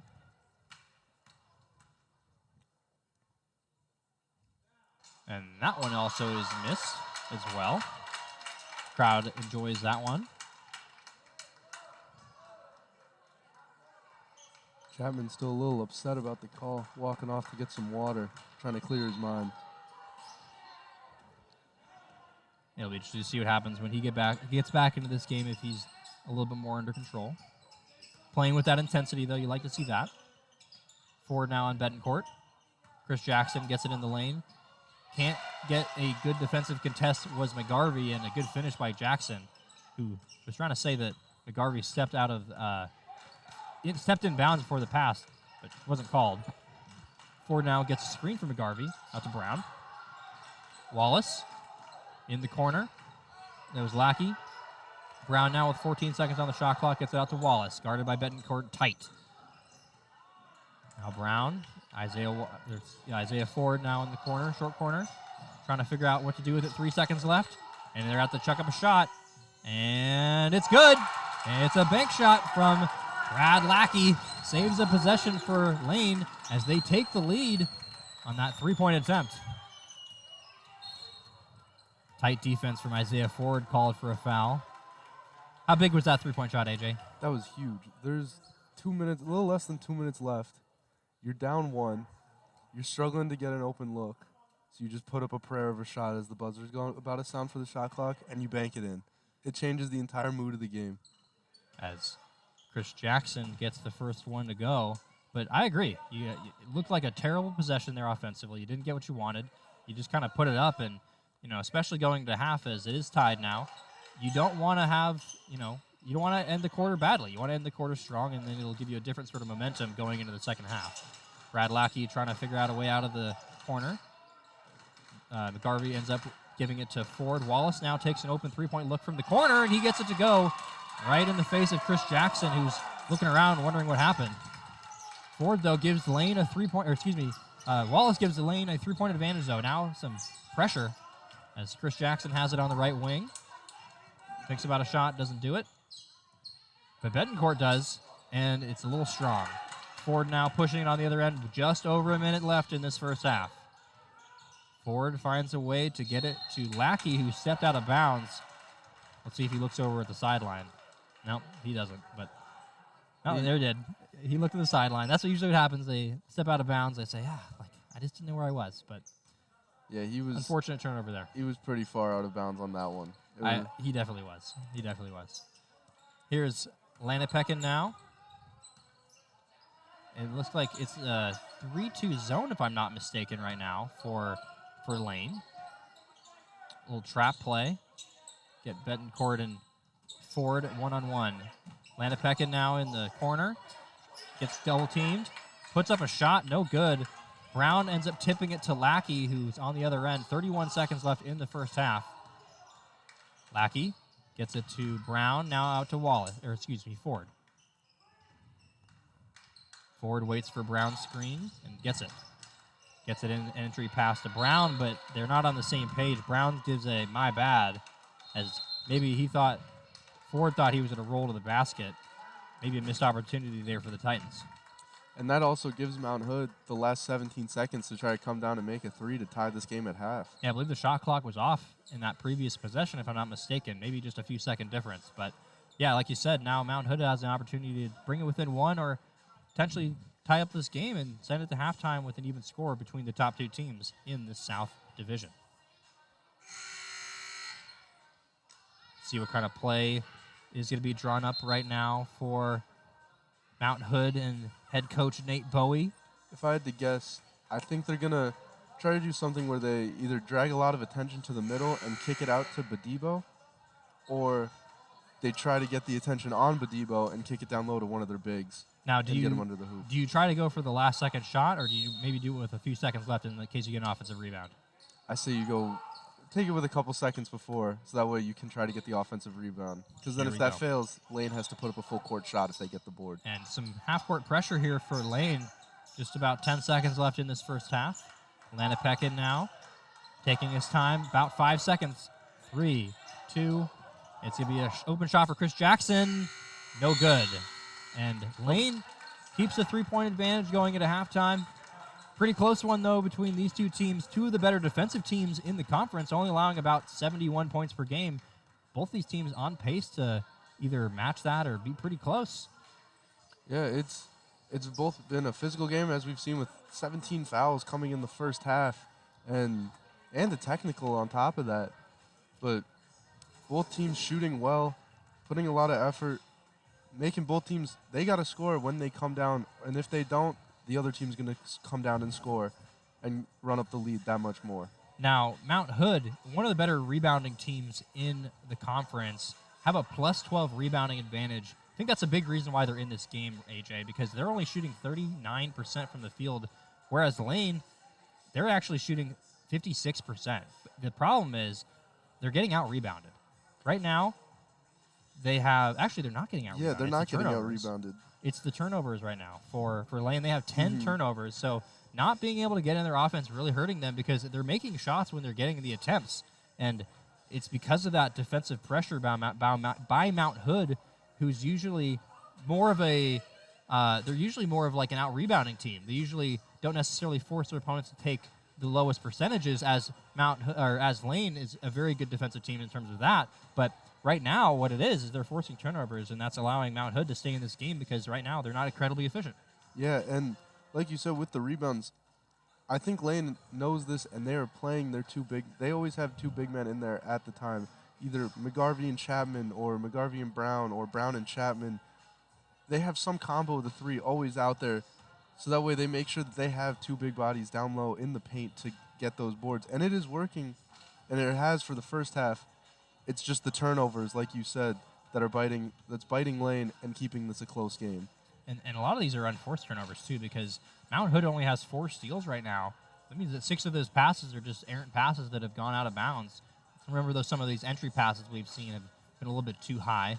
Or they've been traveling, and they have a couple. I think they have one or two charges, one or two travels, a couple stepped out of bounds. Yeah, it's just little sloppy mistakes that's leading to turnovers. Those things add up. As right now, Lane has 15 fewer shots than Mount Hood, even though they're shooting a significantly higher percentage. It's something that they're only up 3. It could have easily been a tie game with I believe it was Chris Jackson missing that shot at the end of the And that half was there. wide open. The closest man was at the elbow while he was out at the wing on the 3-point line. Exactly. So really tight game here, and it's going to be interesting to see what happens in the second half. Don't go away. You'll find out after this quick break on the Lane live stream.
just about back underway here at the Coliseum, as it's a 3-point ball game right now between the Lane Titans and Mount Hood Saints.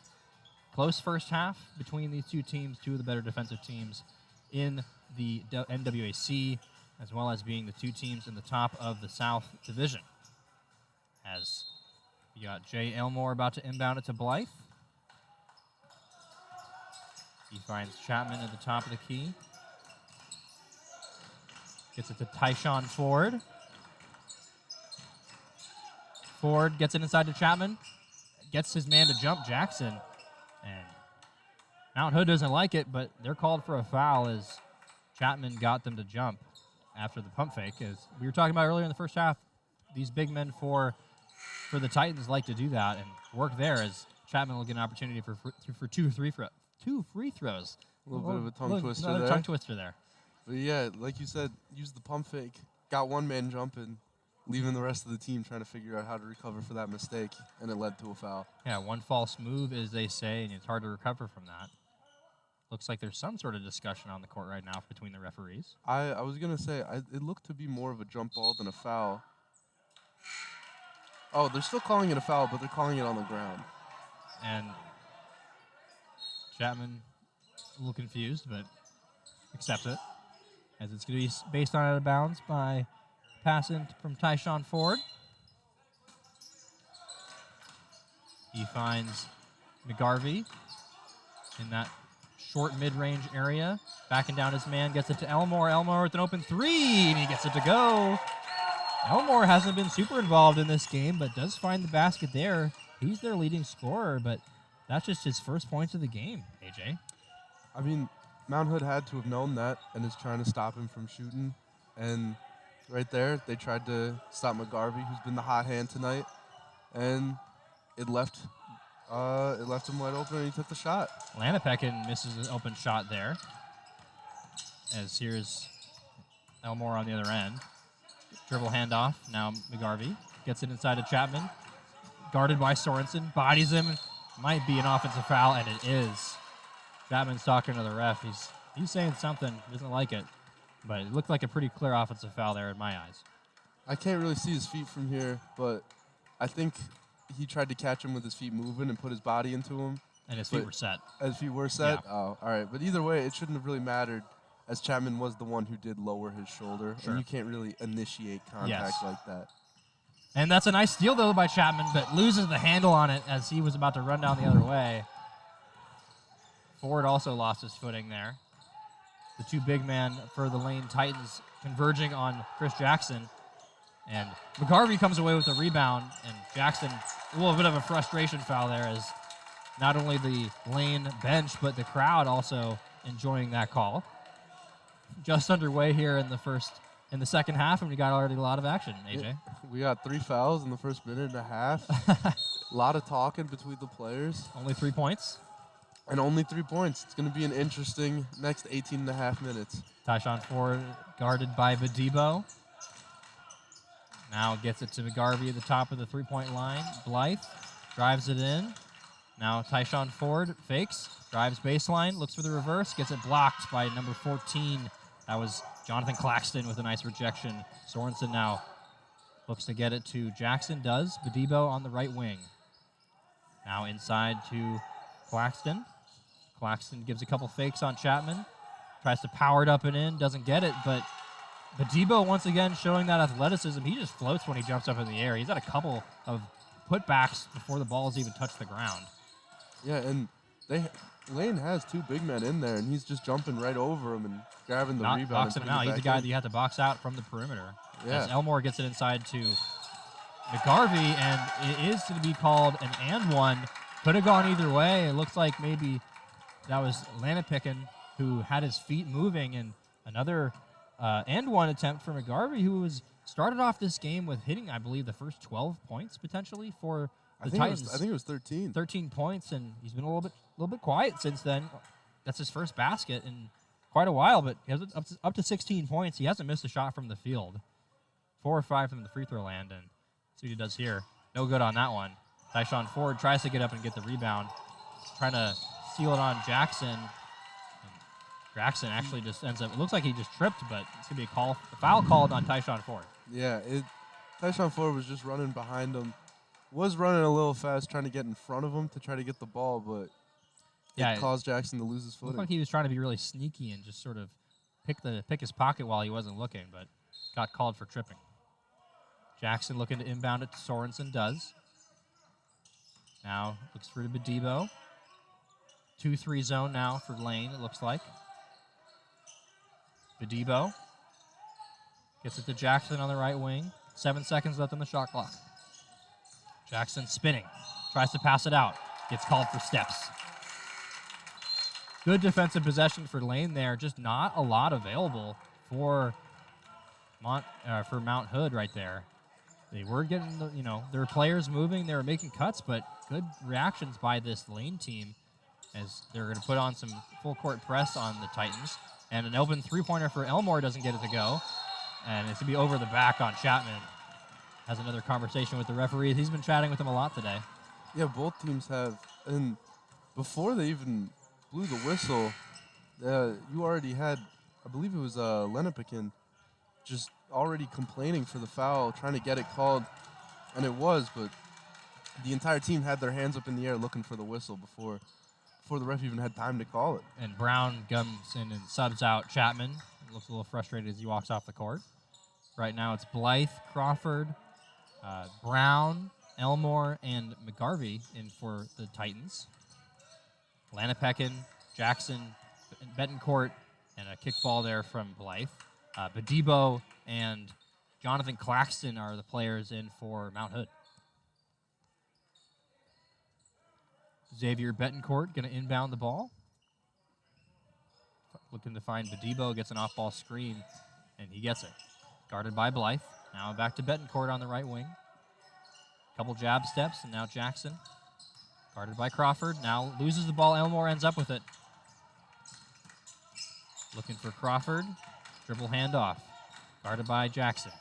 Gets it a little errant pass, but Brown comes away with it. Claxton ends up on the deck. Elmore now gets a screen for McGarvey.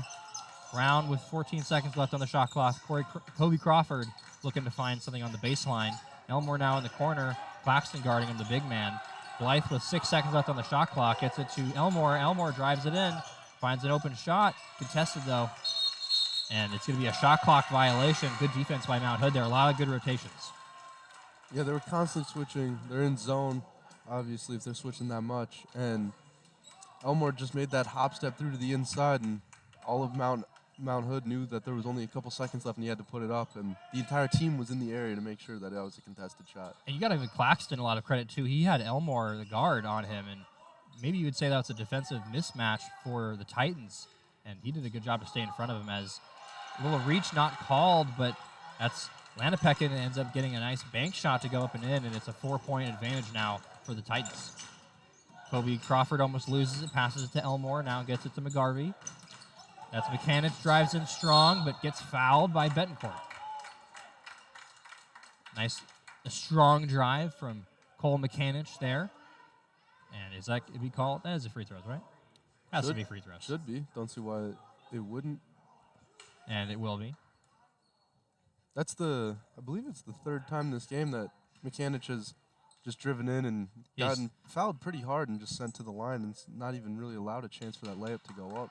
As he makes the first free throw. I think something that's worked really well for Mechanic so far is just being aggressive whenever he gets the ball. Making a decision, and it's usually been the right one, of being aggressive and just trying to put his head down and get to the paint. And right now, he's got 5 points, looking for his sixth. He gets that one. He's added some good minutes for them so far. Only 6 minutes, but does have those 6 points. Good pressure by the Titans, but can't come away with it. Now a little bit of a scramble. Betancourt with the open three, but gets fouled by Mechanic this time. Didn't look like much contact, but must have been enough if the ref's calling it. Yeah, it was a good recovery. As I said, I thought it was to be an open three by Betancourt, who was kind of fading, but Mechanic's just a little bit too aggressive, and he probably got the hand on that one. Called for the foul. 3 free throw attempts. Another tongue twister for me for Betancourt. Makes the first. Looking to draw the points within 3 if he could make both of these next free throws.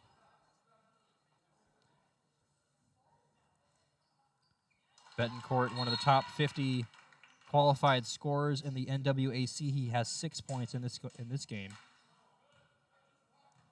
2 of 9 from the field.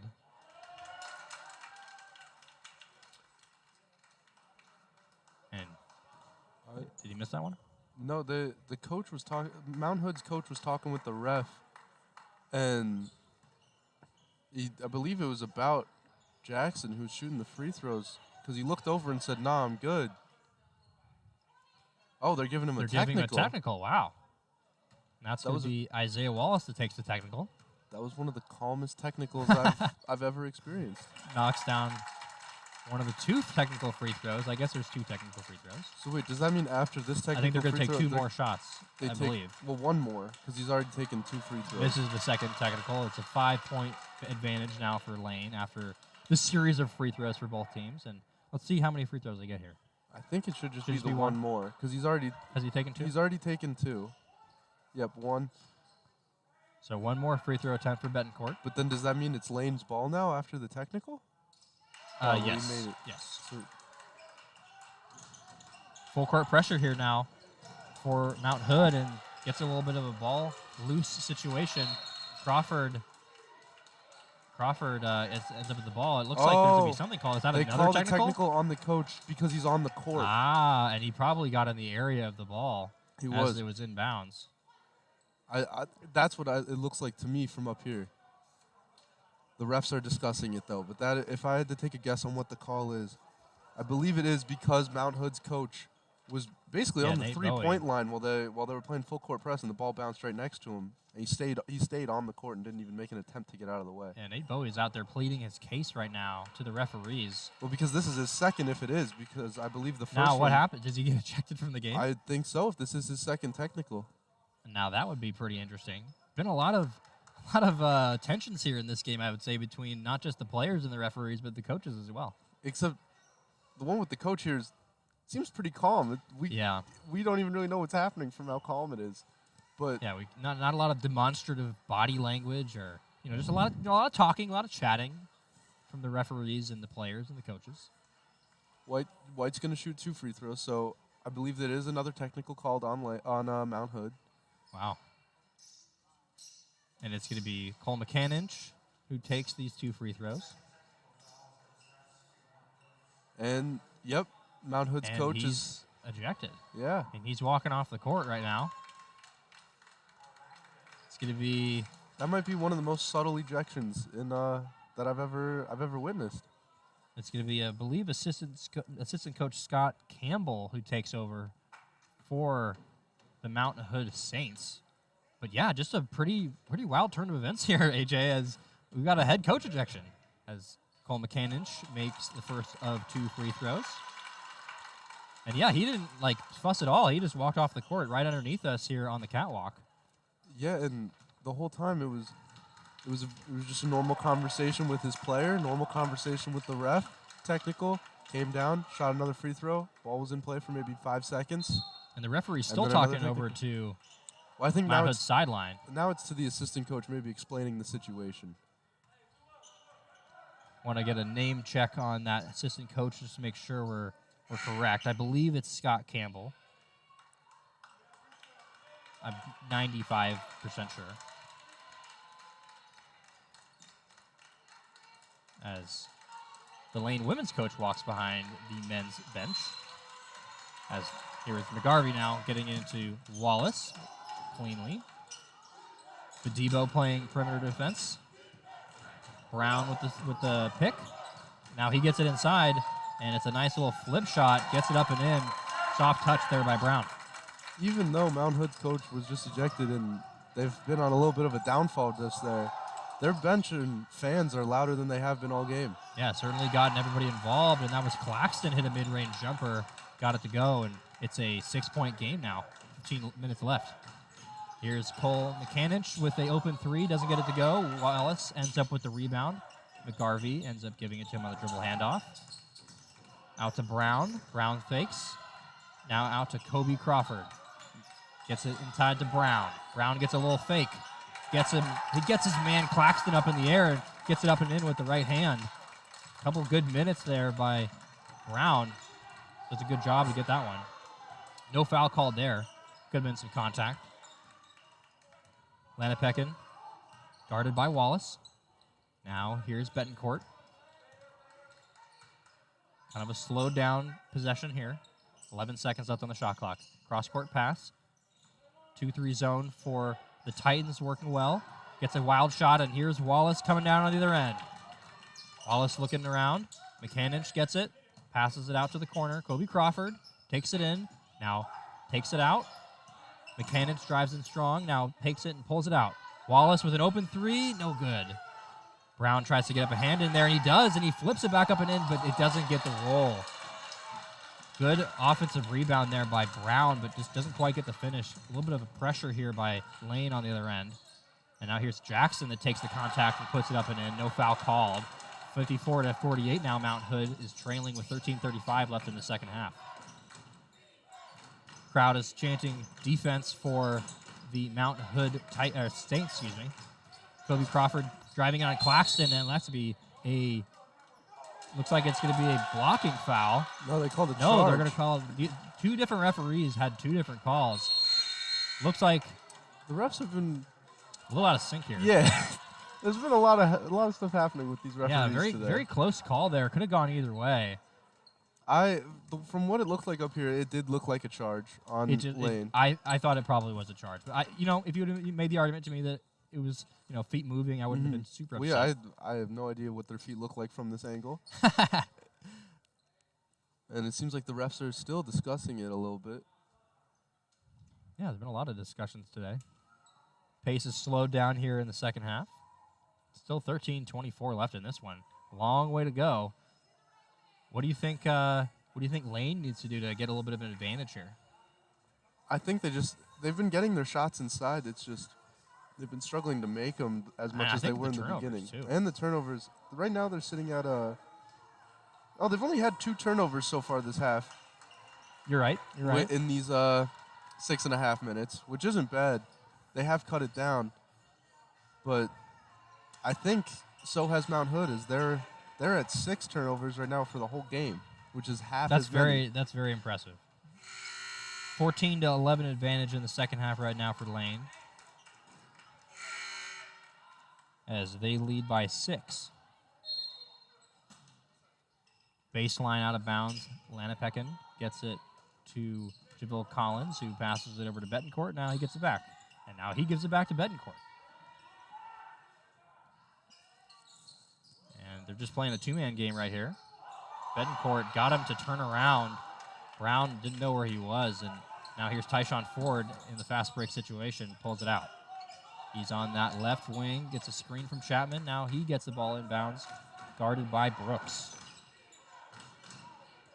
Tyshawn Ford gets it into a re-entry pass to Chapman. Chapman's going to make something happen here. And finally, this time, Chapman gets a call to go his way, gets the and one, and he doesn't even have any emotion. He's just all business after that one. Head right to the free throw line and looks to get the and one and his, I believe, 3rd point of the game. That was his first basket, if I'm not mistaken. Yeah, he's tired of how this game's been going for him. He doesn't even care that it's finally going his way. He wants to keep moving. Yeah, One he's gonna keep basket the isn't momentum enough going. for him.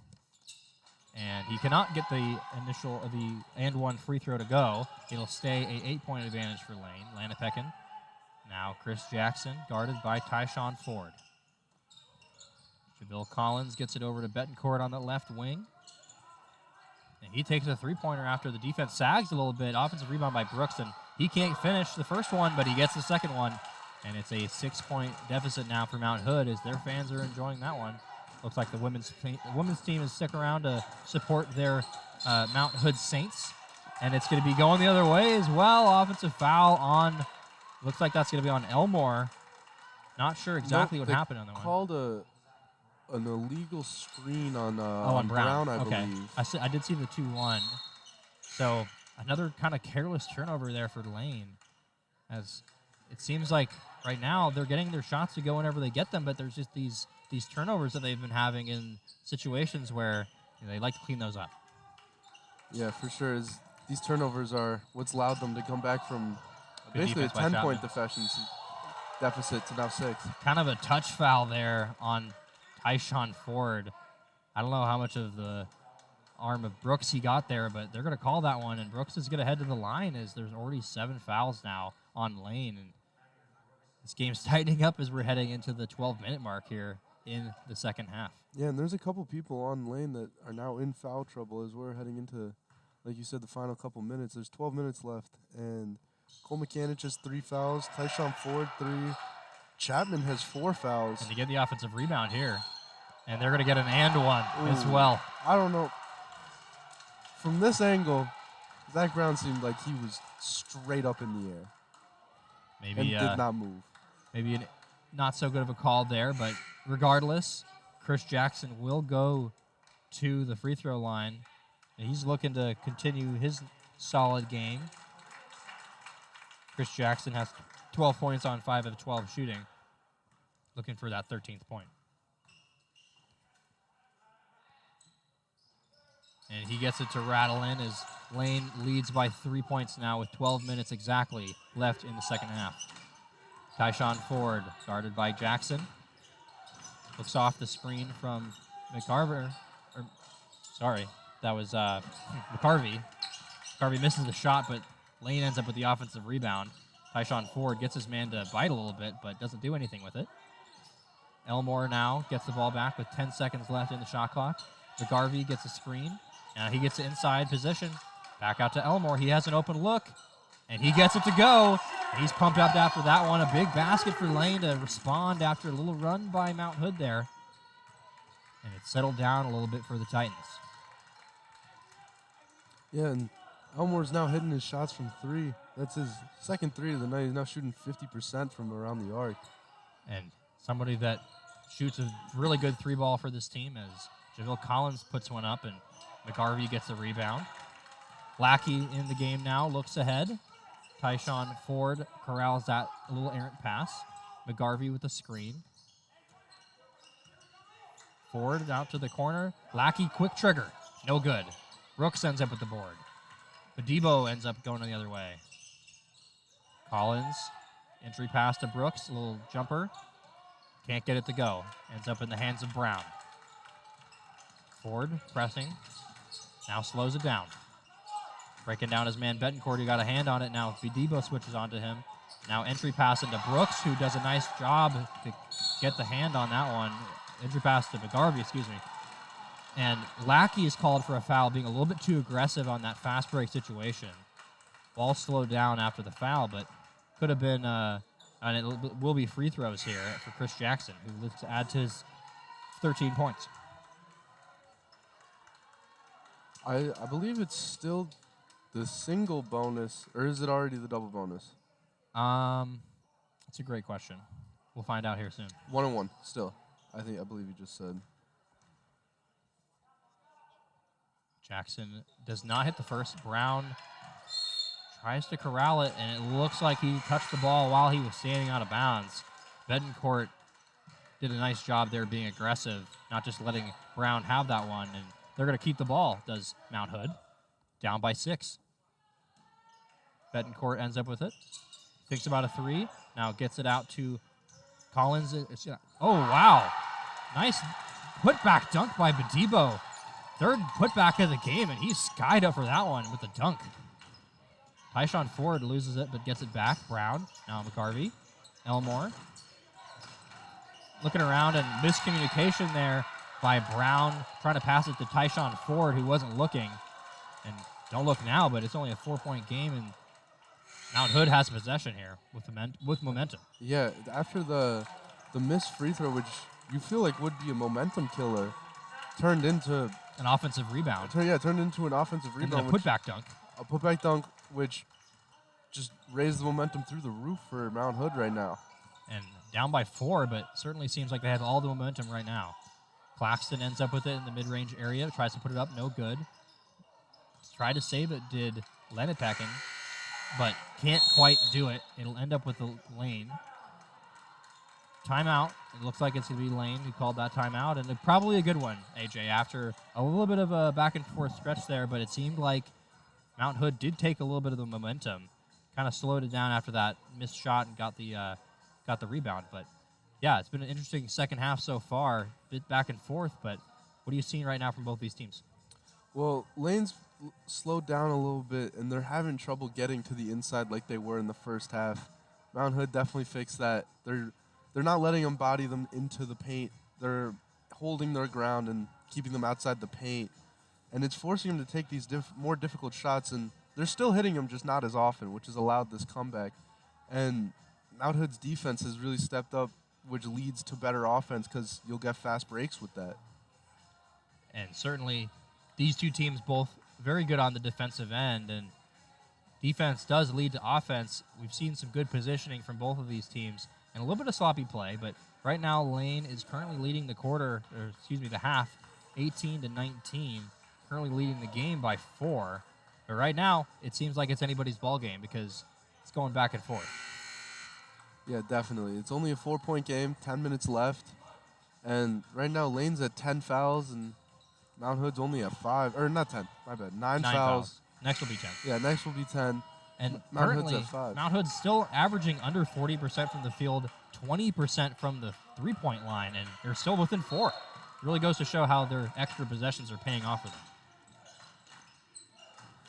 Blythe now, guarded by Betancourt. A little three-quarter court pressure, but gets past it. Looking for his man, Elmore. McGarvey now gets it to Wallace. Little slip screen. Now gets it to McCanich. Elmore with 14 seconds on the shot clock in the right wing area. Blythe now looking for the entry pass. Gets it to Wallace, who looks for his own entry pass to McGarvey. Now an open shot for McCanich. Doesn't get it to go. Rebound by JaVale Collins. Oh, Lenapikin seems to be hurt. And he's limping on the other end, as you said. Playing in that paint right now. McCanich passes it out to Elmore. Takes a big three, doesn't get it to go, but offensive rebound by McCanich. Wallace tries to find now Elmore, and he takes another quick trigger three, doesn't get that one to go, but Devo ends up corralling it. Lenapikin was the man on defense there, and now sprinting down on offense, still in pain, but open in the corner. And wow, what a nice shot there by JaVale Collins, who did a good job of readjusting his shot and get that one to go. 2-point game now here with 8 minutes left. Intensity of the game increases as the fans get into it. McGarvey at the top of the key. Blythe now thinks about a three. Gets it inside. Finds an open McGarvey in the paint.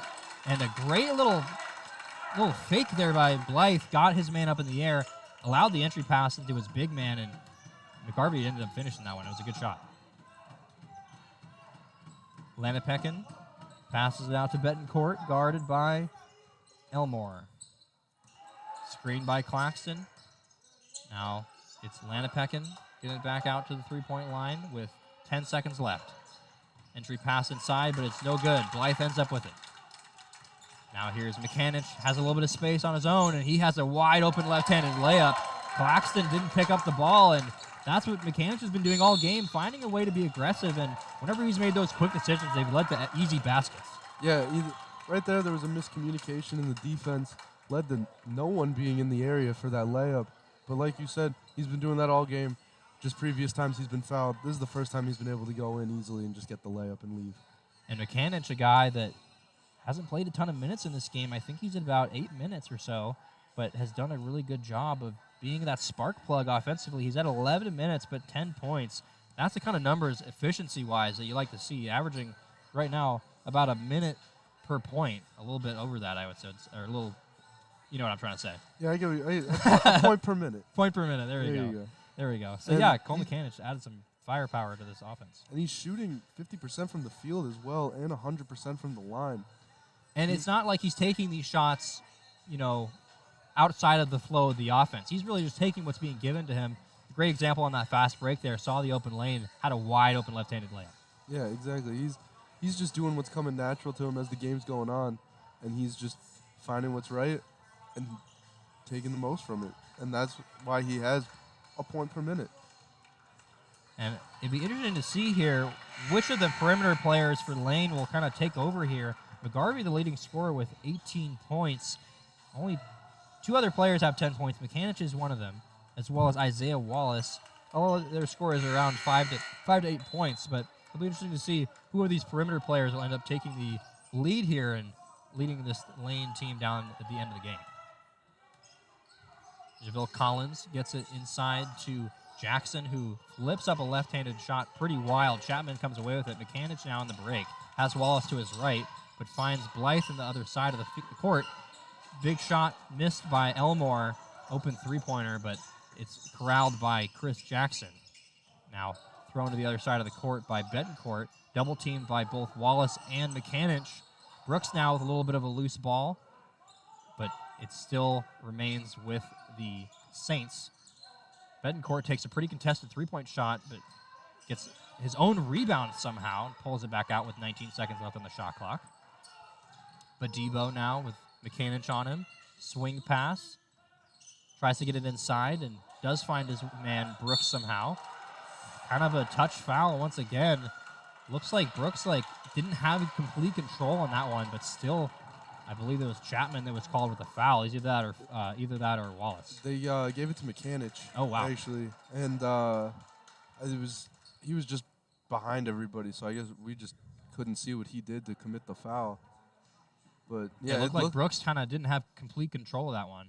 It must have just been Mechanic from behind, hit him in the back, and caused it to come free. Brooks misses the first as Tyshawn Ford calls for Mechanic to come out. Yeah, that's now Mechanic's fourth foul. Him and Chapman now are both sitting with 4, while I believe Zach Brown has 3, and so does Tyshawn Ford. So they got 4 people now above 3 fouls. Yeah. Brooks misses the second as well, rebound by Blythe. Tyshawn Ford's pushing that out on the other end with Elmore. Swing pass to Wallace, but it's picked off by Badebo, but it's good hustle there by Wallace to get it back. 18 left on the shot clock after all that. Wallace dribble handoff to Blythe. Now gets it to Tyshawn Ford on the other side. Elmore looking for a screen from Chapman. Blythe now gets it to Ford. Splits the defenders. Finds his man Chapman underneath the paint. Now Wallace in the corner, and it's waved off by the referees before the shot even gotten off. Ford is calling for Chapman to have gone up with that one. Got to have a little bit more awareness on the shot clock without running down. Yeah, it was. If there was a couple more seconds left on the clock, it would have been the right idea to kick it out. But just, you're right, like you said, got to keep the clock in your head, and should have known that he should have gone up with it. Lane back in their 2-3 defense, it looks like. 2-3 zone with Betancourt taking a three-point shot, and it makes it. Pretty deep shot there. Got in the middle of those 2 front court defenders, or backcourt defenders, excuse me. Split those guys and took a deep 3 and made it. Big one. And on the other end, kind of a mishandle there between the dribble handoff, and it's going to be an and one for Chris Jackson, who's about to get an opportunity to tie the game at the free throw line with just over 5.5 minutes left in this one. Kind of a miscommunication between Ford and I believe that was Elmore trying to get him the ball. They kind of just ran into each other, led to an open break on the other end for Jackson. Got it to go plus the foul. Yeah, Ford was on the ground looking for a foul, but you can't really call the foul when it's your own teammate. So he must not have even known that it was him. And he does not finish that free throw, but another mistake there for the Lane Titans as Chapman was trying to get Elmore the ball, and it looked like it got tipped by Xavier Betancourt, but it hit off of Elmore's shin and just went right out of bounds, and Mount Hood will keep possession.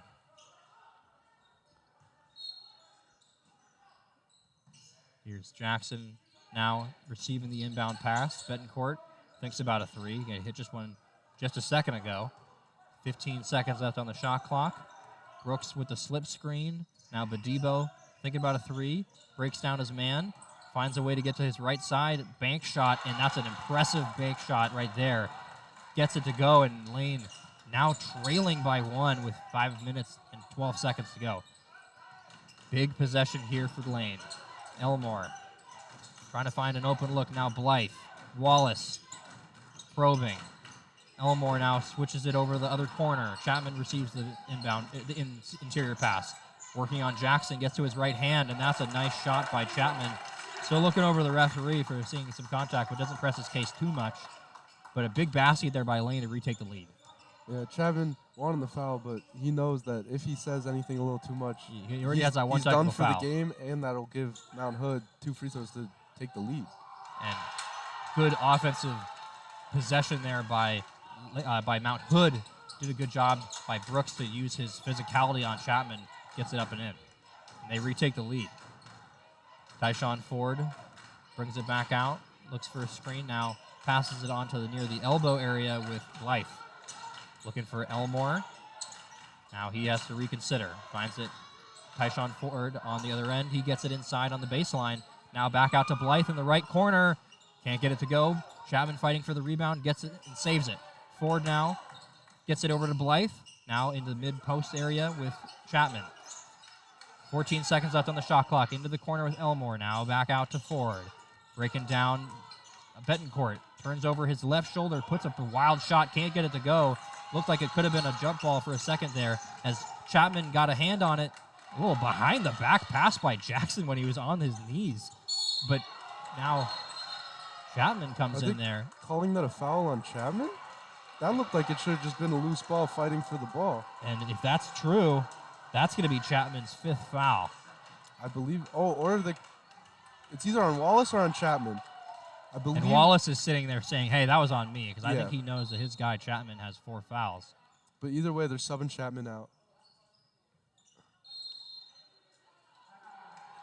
But I think they did call it on Wallace. We'll make sure to check on that one. We'll tell you guys whenever we find out. But it looked like it could have gone in either one of those players. It could have gone in either one, but in my opinion, it didn't really seem like it was a foul by Chapman, as he just showed up and saw the ball in front of him and just grabbed it, while Wallace was the one that did poke it free. So he must have hit a part of the Mount Hood player's body poking that free. Certainly kind of a touch foul, I would say. It's certainly one that you could have let play if you were kind of calling the game that way, but it hasn't been called that way for most of this game, so I guess it makes sense that they haven't changed.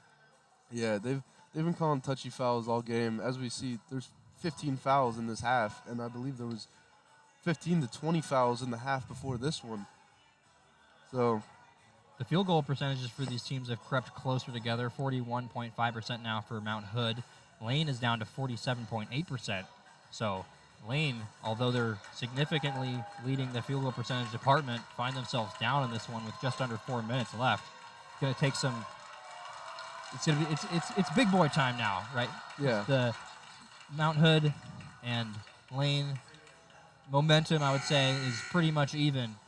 It's up to both of these teams right now to find a way to grab that momentum going down to the end of the wire. And both teams are playing basically their starting lineup. Maybe one player subbed out in each one. I believe Chapman started this game for Lane. Yeah, and I believe it seems like Mount Hood's going with their starters. And yeah, you're right. Chapman subbed in for Wallace here. Yeah, I believe Wallace, you're right, started on the bench. Other than that, all starters for both of these teams. Crowd is silent as Betancourt takes his free throw. And he hits it. 3-point advantage now for Mount Hood over Lane. Seems as if full court there's pressure as well. more Mount Hood fans in the crowd. There does seem to be quite a few Mount Hood fans. Elmore thought about a 3. Gets it into McCarvey. Ford now, guarded by Jackson. Blythe passes over to Elmore. Slip screen by Blythe. Can't quite corral it, now does. 3 seconds left.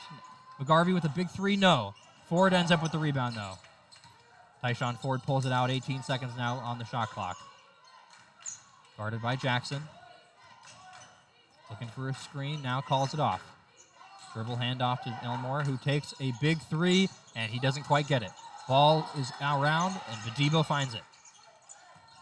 Betancourt now slows it down. His team has a 3-point advantage with 2 minutes and 40 seconds left.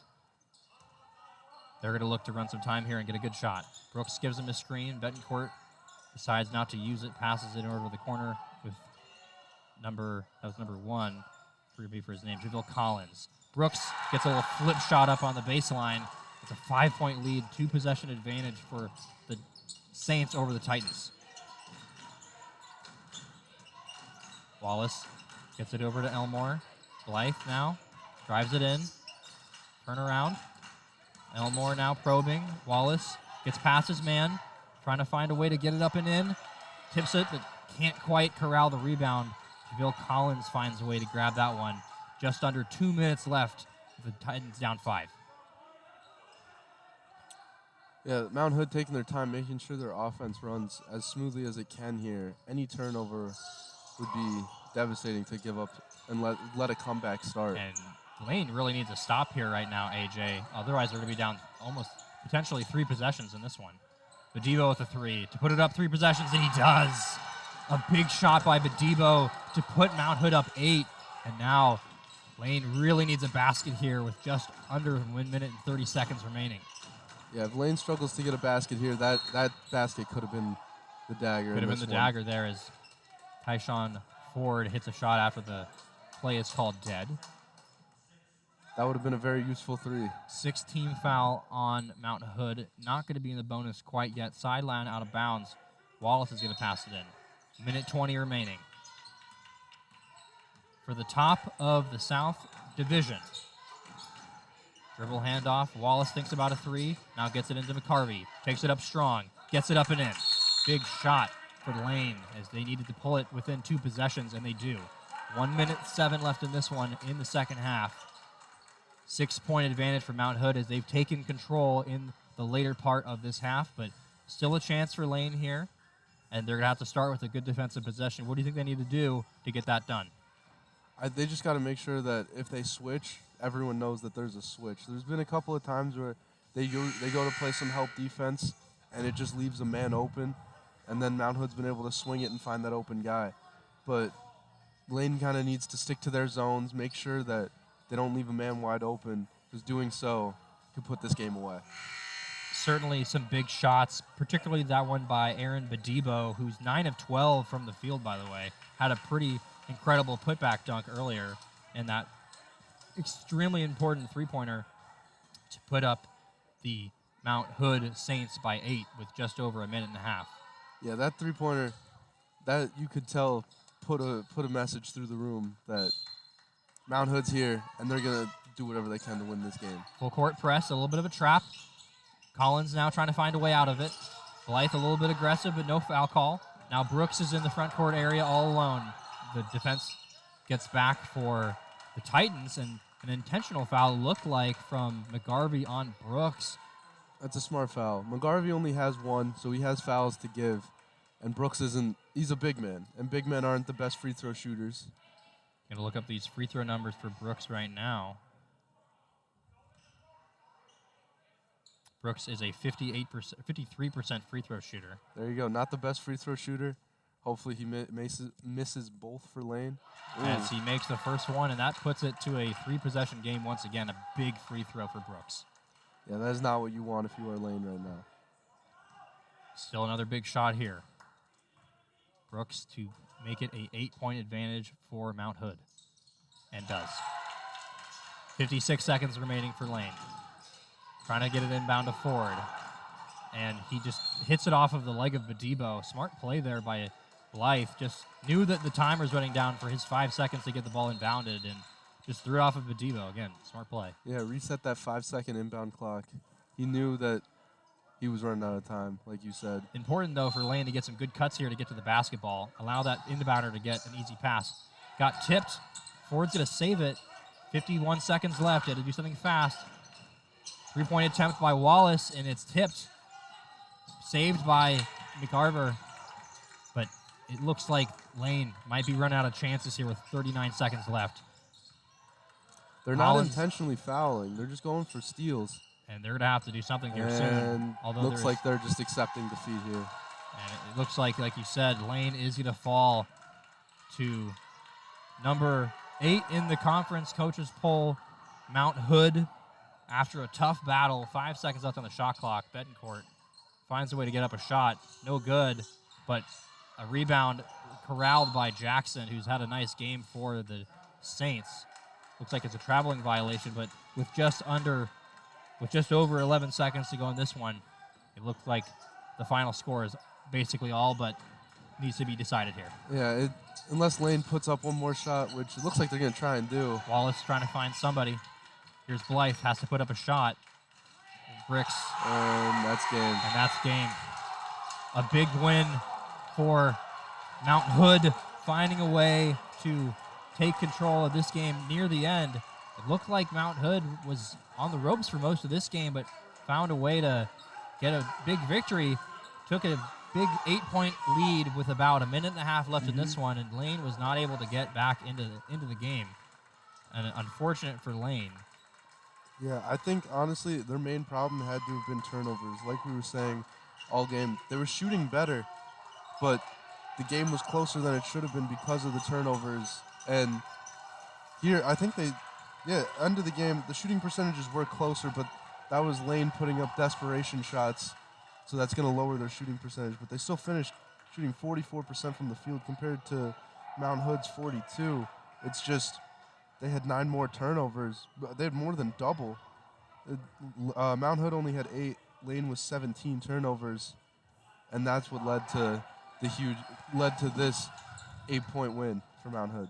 And it was certainly a closer game than I would say that 8-point margin of victory suggests. You mentioned the field goal percentage.